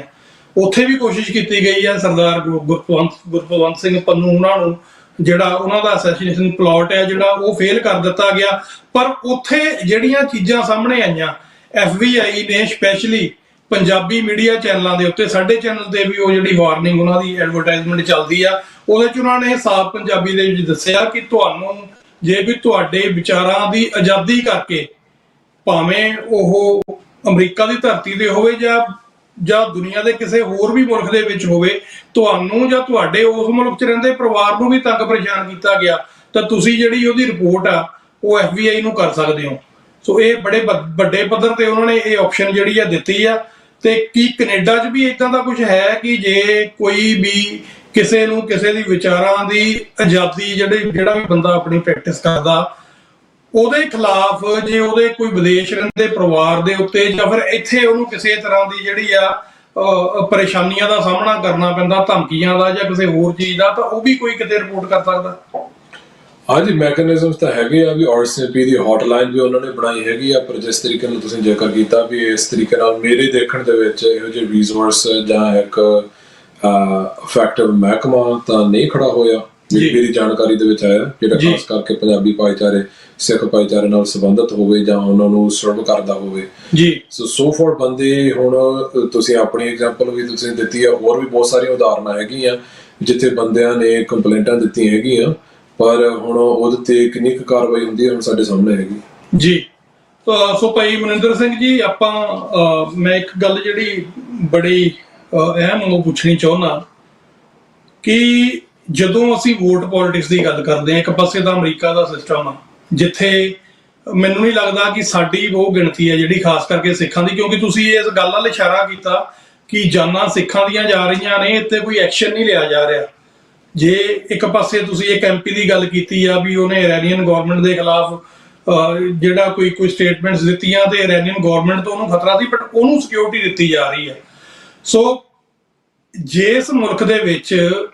ਅਸੀਂ ਸਿੱਖਾਂ ਦੀ ਆਬਾਦੀ ਜਿਹੜੀ ਆ ਉਹ 35-40 ਸੀਟਾਂ ਨੂੰ ਸਿੱਧੇ ਤੌਰ ਤੇ ਜਿਹੜੀ ਆ ਉਹ ਜਿੱਤ ਹਾਰ ਤੇ ਪ੍ਰਭਾਵਿਤ ਕਰਦੀ ਆ। ਉੱਥੇ ਵੀ ਜੇ ਸਾਨੂੰ ਮਤਲਬ ਸਾਡੀ ਗੱਲ ਨਹੀਂ ਸੁਣੀ ਜਾ ਰਹੀ ਤੇ ਫਿਰ ਕੀ ਸਾਡੇ 'ਚ ਕੋਈ ਘਾਟ ਆ ਵੀ ਸਾਡੀ ਵੋਟ ਨੂੰ ਮਤਲਬ ਜਿੰਨੀ ਮਰਜ਼ੀ ਬਲਕ ਦੇ ਵਿੱਚ ਅਸੀਂ ਕਿਸੇ ਨੂੰ ਪਾ ਦਈਏ ਉਹਦੀ ਕੋਈ ਅਹਿਮੀਅਤ ਨਹੀਂ ਹੈ? I think ਇਹਦੇ ਵਿੱਚ ਜੋ ਇੱਕ ਸੋਫਿਸਟੀਕੇਸ਼ਨ ਜਾਂ ਕਹ ਲਓ ਕਿ ਭਾਈਚਾਰੇ ਦੇ ਵਿੱਚ ਕਿ ਉਹਨਾਂ ਦੀ ਇੰਪੋਰਟੈਂਸ ਕਿਹੜੀ ਗੱਲ ਦਾ ਹੈ ਜੀ, ਇਹਦੇ ਵਿੱਚ ਗੁਰਦੁਆਰਾ ਸਾਹਿਬ ਤੋਂ ਲੈ ਕੇ ਸਿੱਖ ਜਥੇਬੰਦੀਆਂ ਤੋਂ ਲੈ ਕੇ ਮੀਡੀਆ ਤੋਂ ਲੈ ਕੇ ਜਦੋਂ ਸਿੱਖਾਂ ਦੇ ਮੋਹਰੇ ਇਹ ਗੱਲ ਹੁੰਦੀ ਹੈ ਕਿ ਤੁਸੀਂ ਖਾਲਿਸਤਾਨ ਦੀ ਗੱਲ ਜਿਹੜੀ ਹੈ, ਪੰਜਾਬ ਦੀ ਜਿਹੜੀ ਗੱਲ ਆ ਜਾਂ ਸਿੱਖੀ ਦੀ ਗੱਲ ਆ, ਭਾਵੇਂ ਉਹ ਕੈਨੇਡਾ ਦੇ ਵਿੱਚ ਹੈ ਜਾਂ ਅਬਰੋਡ ਆ, ਉਹਨੂੰ ਅਸੀਂ ਕਿੰਨਾ ਕੁ ਇੰਪੋਰਟੈਂਸ ਦਿੰਦੇ ਆ ਜਦੋਂ ਦੂਜੇ ਮਸਲੇ ਹੁੰਦੇ ਆ ਜੀ। ਦੂਜੇ ਮਸਲੇ ਕਿਹੜੇ ਹੁੰਦੇ ਆ? ਉਹ ਕਿਸੇ ਦਾ ਮਹਿੰਗਾਈ ਦੀ ਗੱਲ ਆ, ਟੈਕਸ ਦੀ ਗੱਲ ਆ, ਕੁਝ ਹੋ ਰਿਹਾ ਤੇ ਜਦੋਂ ਅਸੀਂ ਉਹਨਾਂ ਨੂੰ ਦੇਖਦੇ ਆ ਕਿ ਲੈਟਸ ਸੇ ਤੁਹਾਡਾ ਕੋਈ ਟੈਕਸ $800 ਸਾਲ ਦਾ ਕੋਈ ਬਚਾਉਂਦਾ ਹੈ ਜੀ, ਤੇ ਉਹ $800 ਦੇ ਵਿੱਚ ਅਸੀਂ ਜੇ ਖੁਸ਼ ਹੋ ਜਾਂਦੇ ਆ ਤੇ ਦੂਜੇ ਪਾਸੇ ਅਸੀਂ ਜਿਹੜੇ ਸਿੱਖਾਂ ਦੀ ਟ੍ਰਾਂਸਨੈਸ਼ਨਲ ਆਪਰੇਸ਼ਨ ਦੇ ਹੋਰ ਗੱਲਾਂ ਹੁੰਦੀਆਂ ਆ ਅਸੀਂ ਉਹਦੇ ਉੱਤੇ ਐਨ ਮੂੰਹ ਮੋੜ ਲੈਂਦੇ ਆ ਜੀ। ਤੇ ਆਈ ਥਿੰਕ ਉਹ ਇਨੀਸ਼ੀਅਲ ਪ੍ਰੋਬਲਮ ਉੱਥੋਂ ਸ਼ੁਰੂ ਹੁੰਦੀ ਹੈ ਕਿ ਅਸੀਂ ਜਦੋਂ ਕੁਝ ਹੁੰਦਾ ਹੈ ਅਸੀਂ ਕਿੰਨੇ ਕੁ ਵੱਡੀ ਗਿਣਤੀ ਦੇ ਵਿੱਚ ਤੇ ਕਿੰਨੇ ਕੁ ਵੱਡੇ ਪੱਧਰ ਦੇ ਉੱਤੇ ਅਸੀਂ ਜਾ ਕੇ ਉਹ ਗੱਲਾਂ ਨੂੰ ਅਸੀਂ ਹੈਂਡਲ ਕਰਨ ਦੀ ਕੋਸ਼ਿਸ਼ ਕਰਦੇ ਆ ਜੀ। ਤੇ ਆਈ ਥਿੰਕ ਕਦੀ ਅਸੀਂ ਸਕਸੈਸਫੁਲ ਹੁੰਦੇ ਆ, ਕਦੀ ਅਸੀਂ ਨਹੀਂ ਹੁੰਦੇ ਜੀ। ਤੇ ਉਹਦੇ ਵਿੱਚ ਮੈਨੂੰ ਇਦਾਂ ਲੱਗਦਾ ਹੈ ਕਿ ਜਿਹੜੀ ਵੋਟ ਪੋਲਿਟਿਕਸ ਹੈ ਜਿਹੜਾ ਸਾਡੇ ਕੋਲ ਮੇਬੀ 2% ਪੋਪੂਲੇਸ਼ਨ ਜਿਹੜੀ ਕੈਨੇਡਾ ਦਾ ਆਪਾਂ ਬਣ ਚੁੱਕੇ ਆ ਜੀ, ਐਜ਼ ਅ ਜਿਹੜਾ ਸਿੱਖ ਭਾਈਚਾਰਾ ਆ, ਤੇ ਜਿਹੜੀ ਕੈਨੇਡਾ ਦੀ ਪਾਰਲੀਮੈਂਟ ਆ ਤਕਰੀਬਨ 10% ਤੋਂ 12% ਤੱਕ ਜਿਹੜੀ ਸਾਡੀ ਪਹੁੰਚ ਆ ਕਿ ਜਿਹੜੇ ਬੰਦੇ ਨੇ ਸਿੱਧੇ ਜਾਂ ਅਸਿੱਧੇ ਤਰੀਕੇ ਦੇ ਨਾਲ MP ਬਣਨਾ ਆ ਉਹ ਸਿੱਖਾਂ ਦੀ ਵੋਟ ਦੇ ਨਾਲ ਹੀ ਉਹਨਾਂ ਨੇ ਬਣਨਾ ਹੈ ਜੀ। ਸੋ ਜਦੋਂ ਅਸੀਂ ਇੰਨੇ ਵੱਡੇ ਪੱਧਰ ਦੇ ਉੱਤੇ ਅਸੀਂ ਜਦੋਂ ਤੁਸੀਂ ਕਿਹਾ ਕਿ ਅਸੀਂ ਇੱਕ ਇੰਪੈਕਟ ਕਰ ਸਕਦੇ ਹਾਂ ਤੇ ਫਿਰ ਵੀ ਜਿਹੜੀ ਗੱਲ ਆ ਉਹ ਪੂਰਨ ਤੌਰ ਦੇ ਉੱਤੇ ਉਹ ਨਹੀਂ ਗੱਲ ਬਣਦੀ ਸਾਡੀ ਜੀ। ਆਈ ਥਿੰਕ ਇਹ ਸਾਡੇ ਲਈ ਇੱਕ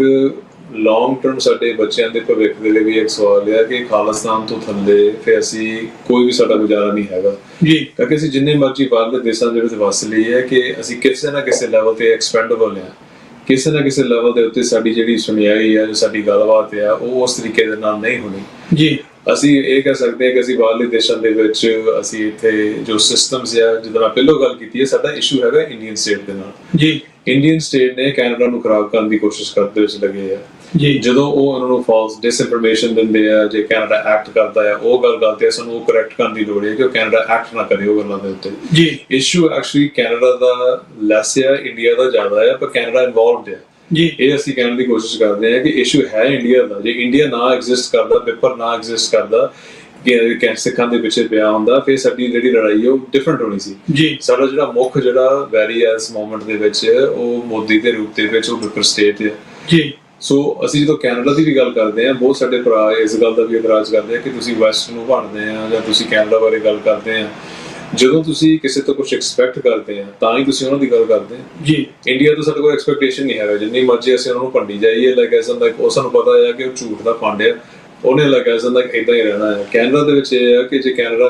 ਦੇ ਵਿੱਚ ਅਸੀਂ ਰੂਲ ਆਫ ਲਾਅ ਚਾਹੁੰਦੇ ਆ ਜੀ, ਮਤਲਬ ਇਹ ਹੈ ਕਿ ਜੇ ਬਰਾਬਰਤਾ ਚਾਹੁੰਦੇ ਆ, ਫਿਰ ਜਿੱਥੇ ਇੱਕ MP ਜਿਹੜਾ ਹੁਣ MP ਨਹੀਂ ਹੈਗਾ ਜੀ, ਉਹਨੂੰ ਜੇ ਇਰਾਨ ਤੋਂ ਖਤਰਾ ਹੈ, ਤੈਨੂੰ ਸਿਕਿਉਰਿਟੀ ਡੀਟੇਲ ਮਿਲਿਆ, ਫਿਰ ਜਗਮੀਤ ਸਿੰਘ ਅਰਗੇ ਨੂੰ ਵੀ ਮਿਲਣਾ ਚਾਹੀਦਾ ਹੈ ਜੀ। ਕਿਉਂਕਿ ਉਹਨੂੰ ਵੀ ਉਹਨਾਂ ਹੀ ਖਤਰਾ ਹੈ। ਇਹੋ ਜਿਹੀ ਜਿਹੜੀਆਂ ਗੱਲਾਂ ਆ, ਇਹਦਾ ਮਤਲਬ ਇਹ ਨਹੀਂ ਕਿ ਇੱਕ ਕੈਨੇਡਾ ਨੂੰ ਨੀਵਾਂ ਦਿਖਾਉਣਾ ਹੈ, ਇਹਦਾ ਮਤਲਬ ਇਹ ਹੈ ਕਿ ਅਸੀਂ ਕੈਨੇਡਾ ਨੂੰ ਇੰਪਰੂਵ ਕਰਨਾ ਹੈ ਜੀ। ਸੋ ਅਸੀਂ ਇਸ ਪਿੱਛੇ ਵੀ ਇਸ ਗੱਲ ਨੂੰ ਕਰ ਸਕਦੇ ਹਾਂ। ਸੋ ਆਈ ਫੀਲ ਕਿ ਜਿਹੜੀ ਵੋਟ ਪੋਲਿਟਿਕਸ ਹੈ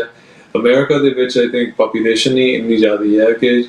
ਅਮਰੀਕਾ ਜਦੋਂ ਕੋਈ ਕੁਝ ਕਰਦਾ ਆ ਉਹਦੇ ਵਿੱਚ ਸਿੱਖਾਂ ਦੀ ਜਿੰਨੀ ਸੇ ਆ ਆਈ ਫੀਲ ਉਹ ਥੋੜੀ ਜਿਹੀ ਘੱਟ ਆ ਕੈਨੇਡਾ ਨਾਲੋਂ ਜੀ। ਪਰ ਉਹਨਾਂ ਦੀ ਜਿਹੜੀ ਕਦੀ ਜਿਹੜੇ ਸਿਸਟਮਸ ਹੁੰਦੇ ਉਹ ਜ਼ਿਆਦਾ ਇਫੈਕਟਿਵ ਹੋ ਜਾਂਦੇ ਆ ਜੀ। ਭਾਵੇਂ ਉਹਨਾਂ ਨੂੰ ਕੋਈ ਕੁਝ ਕਵੇ ਜਾਂ ਨਾ ਕਵੇ, ਜਿਹਦਾ FBI ਦੀ ਹੌਟਲਾਈਨ ਆ ਜੋ ਆਪ ਪ੍ਰੋਐਕਟਿਵ ਹੋ ਕੇ ਇਹ ਚੀਜ਼ਾਂ ਰੋਕਣ ਦੇ ਪਿੱਛੇ ਪਏ ਆ ਜੀ। ਕੈਨੇਡਾ ਦੇ ਵਿੱਚ ਭਾਵੇਂ ਉਹ ਸਿਕਿਉਰਿਟੀ ਏਜੰਸੀ ਸੀਸਸ ਹੈ, RCMP ਦਾ ਜਿਹੜਾ ਇਨਸੈਟ ਡਿਵੀਜ਼ਨ ਨੈਸ਼ਨਲ ਸਿਕਿਉਰਿਟੀ ਟੀਮ ਦਾ ਹੈ ਜੀ, ਉਹ ਆਣ ਕੇ ਸਿੱਖਾਂ ਨੂੰ ਇਹ ਸਵਾਲ ਪੁੱਛਦੇ ਆ ਕਿ ਤੁਸੀਂ ਦੱਸ ਸਕਦੇ ਆ ਕਿ ਕੀ ਹੋ ਰਿਹਾ ਹੈ, ਤੁਸੀਂ ਸਾਨੂੰ ਇਨਫੋਰਮੇਸ਼ਨ ਦੇ ਸਕਦੇ ਆ ਕਿ ਕੌਣ ਕੀ ਕਰ ਰਿਹਾ ਹੈ ਜੀ। ਉਹ ਇੱਕ ਇੰਟੈਲੀਜੈਂਸ ਗੈਦਰਿੰਗ ਦੇ ਵਿੱਚ ਤੁਸੀਂ ਇੰਟੈਲੀਜੈਂਸ ਏਜੰਸੀਜ਼ ਆ, ਤੁਸੀਂ ਨੈਸ਼ਨਲ ਸਿਕਿਉਰਿਟੀ ਆ। ਇੱਥੇ ਤਾਂ ਗੱਲ ਅਸੀਂ ਦੇਖੀ ਹੈ ਕਿ ਜਦੋਂ ਕਿਸੇ ਬੰਦੇ ਨੂੰ ਡਿਊਟੀ ਟੂ ਵਾਰਨ ਦੇਣ ਆਏ ਆ ਜੀ, ਉਹ ਬੰਦੇ ਨੂੰ ਇਹ ਗੱਲ ਕਹੀ ਗਈ ਕਿ ਆ ਤੈਨੂੰ ਅਸੀਂ ਵਾਰਨਿੰਗ ਦਿੱਤੀ, ਤੈਨੂੰ ਕਿਸੇ ਨੇ ਮਾਰ ਦੇਣਾ। ਫਿਰ ਉਸ ਬੰਦੇ ਨੂੰ ਇਹ ਗੱਲ ਪੁੱਛੀ ਗਈ ਤੈਨੂੰ ਪਤਾ ਹੈ, ਤੈਨੂੰ ਤਾਂ ਨਹੀਂ ਪਤਾ ਤੈਨੂੰ ਕਿਹਨੇ ਮਾਰਨਾ ਹੈ, ਇਸ ਤਰੀਕੇ ਦੇ ਨਾਲ ਕਿ ਜਿੱਦਾਂ ਉਹਨਾਂ ਨੂੰ ਪਤਾ ਨਾ ਹੋਵੇ ਜੀ। ਇੱਕ ਆਲਮੋਸਟ ਇੱਕ ਹਾਸੋਹੀਣ ਗੱਲ ਬਣ ਜਾਂਦੀ ਹੈ ਕਿ ਅਸੀਂ ਇੱਕ ਬੜੇ ਹੀ ਸਲੋ ਤਰੀਕੇ ਦੇ ਨਾਲ ਕੈਨੇਡਾ ਦੇ ਵਿੱਚ ਸਾਡੀ ਏਜੰਸੀਜ਼ ਕੰਮ ਕਰ ਰਹੀਆਂ ਇੰਡੀਆ ਨੂੰ ਰੋਕਣ ਲਈ।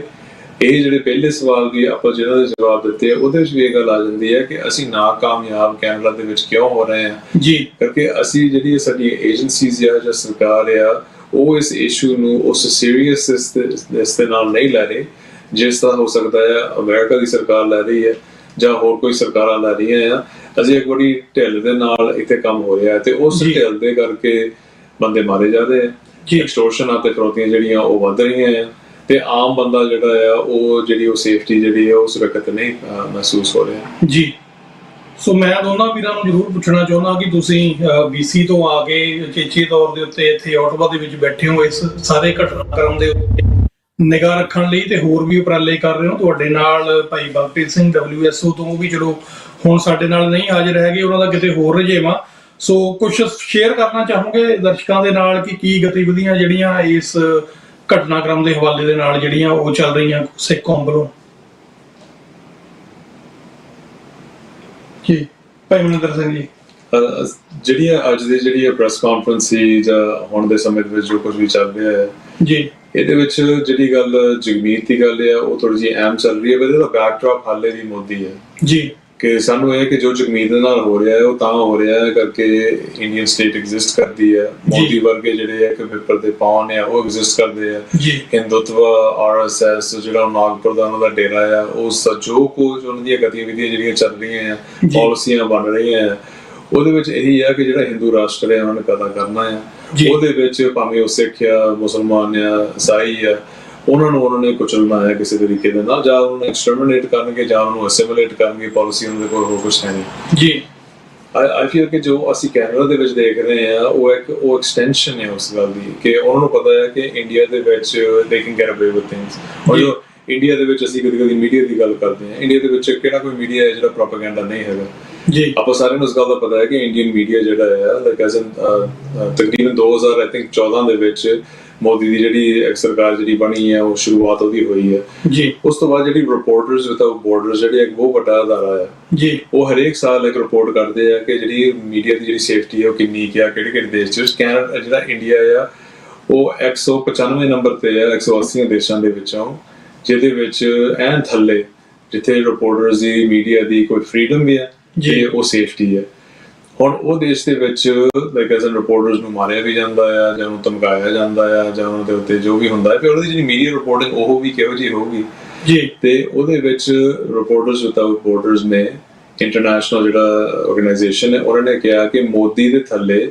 ਜਿਹੜਾ ਇੰਡੀਅਨ ਮੀਡੀਆ ਆ ਉਹ ਇੱਕ ਐਗਜ਼ਿਸਟੈਂਸ਼ੀਅਲ ਕ੍ਰਾਈਸਿਸ ਦੇ ਵਿੱਚ ਆ, ਬਹੁਤ ਵੱਡੇ ਕ੍ਰਾਈਸਿਸ ਦੇ ਵਿੱਚ ਆ ਕਿ ਨਾ ਉਹਨਾਂ ਨੂੰ ਬੋਲਣ ਦਿੱਤਾ ਜਾਂਦਾ, ਨਾ ਉਹਨਾਂ ਨੂੰ ਕੋਈ ਕੰਮ ਜਿਹੜਾ ਆ ਇੱਕ ਪਾਰਟੀਸਨ ਹੋ ਕੇ ਕਰਨ ਦਿੱਤਾ ਹੈ ਜੀ, ਨਾ ਉਹ ਕੋਈ ਵੀ ਮੋਦੀ ਦੇ ਖਿਲਾਫ ਜਾਂ ਉਹਦੇ ਇਨਰ ਸਰਕਲ ਦੇ ਖਿਲਾਫ ਬੋਲ ਸਕਦੇ ਆ। ਸੋ ਉਹਨਾਂ ਨੇ ਸਾਫ਼ ਹੀ ਕਹਿ ਦਿੱਤਾ ਹੈ ਕਿ ਇੰਡੀਅਨ ਮੀਡੀਆ ਜਿਹੜਾ ਆ ਉਹ ਟਰਸਟਵਰਦੀ ਸਪੇਸ ਨਹੀਂ ਰਿਹਾ ਜੀ। ਸੋ ਉਹਦੇ ਵਿੱਚ ਜਦੋਂ ਅਸੀਂ ਉਹਨਾਂ ਦੀ ਕੋਈ ਵੀ ਗੱਲਾਂ ਜਿਹੜੀਆਂ ਕੈਨੇਡਾ ਨੂੰ ਆਉਂਦੀਆਂ ਆ, ਅਸੀਂ ਜਦੋਂ ਸਾਡੇ ਬੰਦੇ ਸਿੱਖ ਕਮਿਊਨਿਟੀ ਦੀ ਗੱਲ ਕਰ ਰਹੇ ਹਾਂ ਕਿ ਉਹ ਗੱਲ ਤੇ ਬਿਲਕੁਲ ਨਾ ਯਕੀਨ ਕਰਨ ਜੀ, ਤੇ ਉਹਨਾਂ ਨੂੰ ਜਿਹੜਾ ਯਕੀਨ ਹੈ ਉਹਨੂੰ ਜਤਾਉਣਾ ਪੈਣਾ ਹੈ ਕਿ ਜੋ ਕੈਨੇਡੀਅਨ ਗੱਲ ਕਰ ਰਿਹਾ ਅੱਜ ਵੀ ਕਰ ਰਿਹਾ, ਭਾਵੇਂ ਮਾਰਕ ਕਾਰਨੀ ਨੇ ਪ੍ਰਾਈਮ ਮਿਨਿਸਟਰ ਮੋਦੀ ਨੇ ਉੱਥੇ ਸੱਦਿਆ ਹੈ, ਜਿਹੜਾ ਕੈਨੇਡੀਅਨ ਜਿਹੜਾ ਮੀਡੀਆ ਅਦਾਰਾ ਆ ਉਹ ਇੱਕ ਬੜੇ ਜ਼ੋਰ ਸ਼ੋਰ ਦੇ ਨਾਲ ਉਸ ਵਿਰੋਧ ਦੇ ਵਿੱਚ ਸਿੱਖਾਂ ਨੂੰ ਹੋਰਾਂ ਨੂੰ ਇੱਕ ਸਪੇਸ ਦੇ ਰਿਹਾ ਆ ਜੀ ਕਿ ਤੁਸੀਂ ਕਿਉਂ ਇਸ ਗੱਲ ਦਾ ਵਿਰੋਧ ਕਰ ਰਹੇ ਆ, ਤੇ ਉਹਨੂੰ ਸਾਨੂੰ ਖੁੱਲ੍ਹ ਦਿੱਤੀ ਹੈ ਬੋਲਣ ਨੂੰ। ਜਿੱਦਾਂ ਅੱਜ ਵੀ ਤੁਸੀਂ ਦੇਖ ਸਕਦੇ ਆ ਗੱਲ ਜਿਹੜੀ ਆ ਬੜੀ ਦੂਰ ਤੱਕ ਜਾ ਰਹੀ ਹੈ। ਮੋਦੀ ਆ ਰਿਹਾ ਹੈ, ਵੀ ਅੰਡਰਸਟੈਂਡ ਕਿ ਅਸੀਂ ਉਹਦਾ ਵਿਰੋਧ ਤਾਂ ਕਰਨਾ ਹੈ, ਅਸੀਂ ਕੈਨੇਡਾ ਨੂੰ ਵੀ ਇਹ ਗੱਲ ਕਹਿਣੀ ਹੈ ਕਿ ਕਦੀ ਵੀ ਇੱਥੇ ਆਉਣਾ ਨਹੀਂ ਚਾਹੀਦਾ ਸੀ, ਪਰ ਇੱਕ ਓਪਰਚੁਨਿਟੀ ਵੀ ਜਿਹੜੀ ਹੈ ਉਹ ਵੀ ਮਿਲੀ ਹੈ ਕਿ ਇਹਦੇ ਵਿੱਚ ਅਸੀਂ ਫਿਰ ਮੋਦੀ ਨੂੰ ਐਕਸਪਲੋਇਟ ਕਰੀਏ। ਮੋਦੀ ਕੌਣ ਸੀ? ਮੋਦੀ ਉਹੀ ਬੰਦਾ ਆ ਜਿਹਨੂੰ ਇੱਕ ਬੇਸਿਕਲੀ ਇੱਕ ਐਕਸਟ੍ਰੀਮਿਸਟ ਵਿਊ ਦੇ ਨਾਲ 2005 ਦੇ ਵਿੱਚ ਯੂਨਾਈਟਿਡ ਸਟੇਟਸ ਨੇ ਉਹਨਾਂ ਨੂੰ ਬੈਨ ਲਾਤਾ ਕਿ ਅੰਦਰ ਸਾਡੇ ਦੇਸ਼ ਆ ਹੀ ਨਹੀਂ ਸਕਦਾ ਜੀ। ਤੇ ਇਹ ਜਿਹੜੀਆਂ ਗੱਲਾਂ ਅਸੀਂ ਦੁਨੀਆ ਦੇ ਮੂਹਰੇ ਹੁਣ ਰੱਖ ਸਕਦੇ ਹਾਂ, ਫਿਰ ਰੱਖ ਸਕਦੇ ਹਾਂ। ਸਾਡਾ ਕੇਸ ਜਿਹੜਾ ਆ ਭਾਵੇਂ ਉਹ ਹਿਊਮਨ ਰਾਈਟਸ ਦਾ ਆ, ਭਾਵੇਂ ਉਹ ਸੋਵਰਨਟੀ ਤੇ ਖਾਲਿਸਤਾਨ ਦਾ ਆ, ਉਹ ਦੁਨੀਆ ਦੇ ਵਿੱਚ ਫਿਰ ਸਾਡੀ ਗੱਲ ਹੋ ਰਹੀ ਹੈ। ਇਹ ਮੋਦੀ ਜਿਹੜਾ ਆ ਉਹ ਕੋਈ ਸਹੀ ਤਰੀਕੇ ਨਾਲ ਨਹੀਂ ਪੇਸ਼ ਹੋ ਰਿਹਾ ਕੈਨੇਡੀਅਨ ਮੀਡੀਆ ਜਾਂ ਕੈਨੇਡੀਅਨ ਕਮਿਊਨਿਟੀਜ਼ ਦੇ ਵਿੱਚ। ਸੋ ਸਾਨੂੰ ਉਸ ਓਪਰਚੁਨਿਟੀ ਦੇ ਵਿੱਚ ਵੀ ਕੁਝ ਰਾਈਟ ਨਾਓ ਮਿਲ ਰਿਹਾ ਆ, ਤੇ ਉਸ ਦੀ ਤਾਂ ਹੀ ਆਟੋਵਾ ਦੇ ਵਿੱਚ ਆਏ ਆ। ਆਟੋਵਾ ਨੂੰ 14 ਤਰੀਕ ਨੂੰ ਇੱਥੇ ਰੈਲੀ ਵੀ ਹੋਣੀ ਹੈ, ਉਹਦੇ ਵਿੱਚ ਵੀ ਅਸੀਂ ਜਿਹੜਾ ਹੈ ਇਹੀ ਗੱਲ ਲੈ ਕੇ ਆਉਣੀ ਹੈ ਮੀਡੀਆ ਦੇ ਮੂਹਰੇ ਕਿ Modi is not welcome here. Modi ਦੀ ਆ ਹਿਸਟਰੀ ਹੈ, ਹਿੰਦੂਤਵ ਦਾ ਏਜੰਡਾ ਆ, ਉਹ ਕੋਈ ਵੀ ਮਾਈਨੋਰਿਟੀਜ਼ ਨੂੰ ਜਿਉਣ ਨਹੀਂ ਦੇ ਰਹੇ, ਤੇ ਹਿਊਮਨ ਰਾਈਟਸ ਵਾਇਲੇਸ਼ਨਸ ਲਗਾਤਾਰ ਹੋ ਰਹੇ ਆ ਤੇ ਸੈਲਫ ਡਿਟਰਮੀਨੇਸ਼ਨ ਕਿਸੇ ਵੀ ਰੂਪ ਦੇ ਵਿੱਚ ਕੋਈ ਗਲਤ ਗੱਲ ਨਹੀਂ ਹੁੰਦੀ ਕਿਸੇ ਕੌਮ ਲਈ, ਤੇ ਸਿੱਖਾਂ ਨੇ ਵੀ ਆਪਣੀ ਗੱਲ ਆਪਣੇ ਦੇਸ਼ ਖਾਲਿਸਤਾਨ ਲਈ ਇਦਾਂ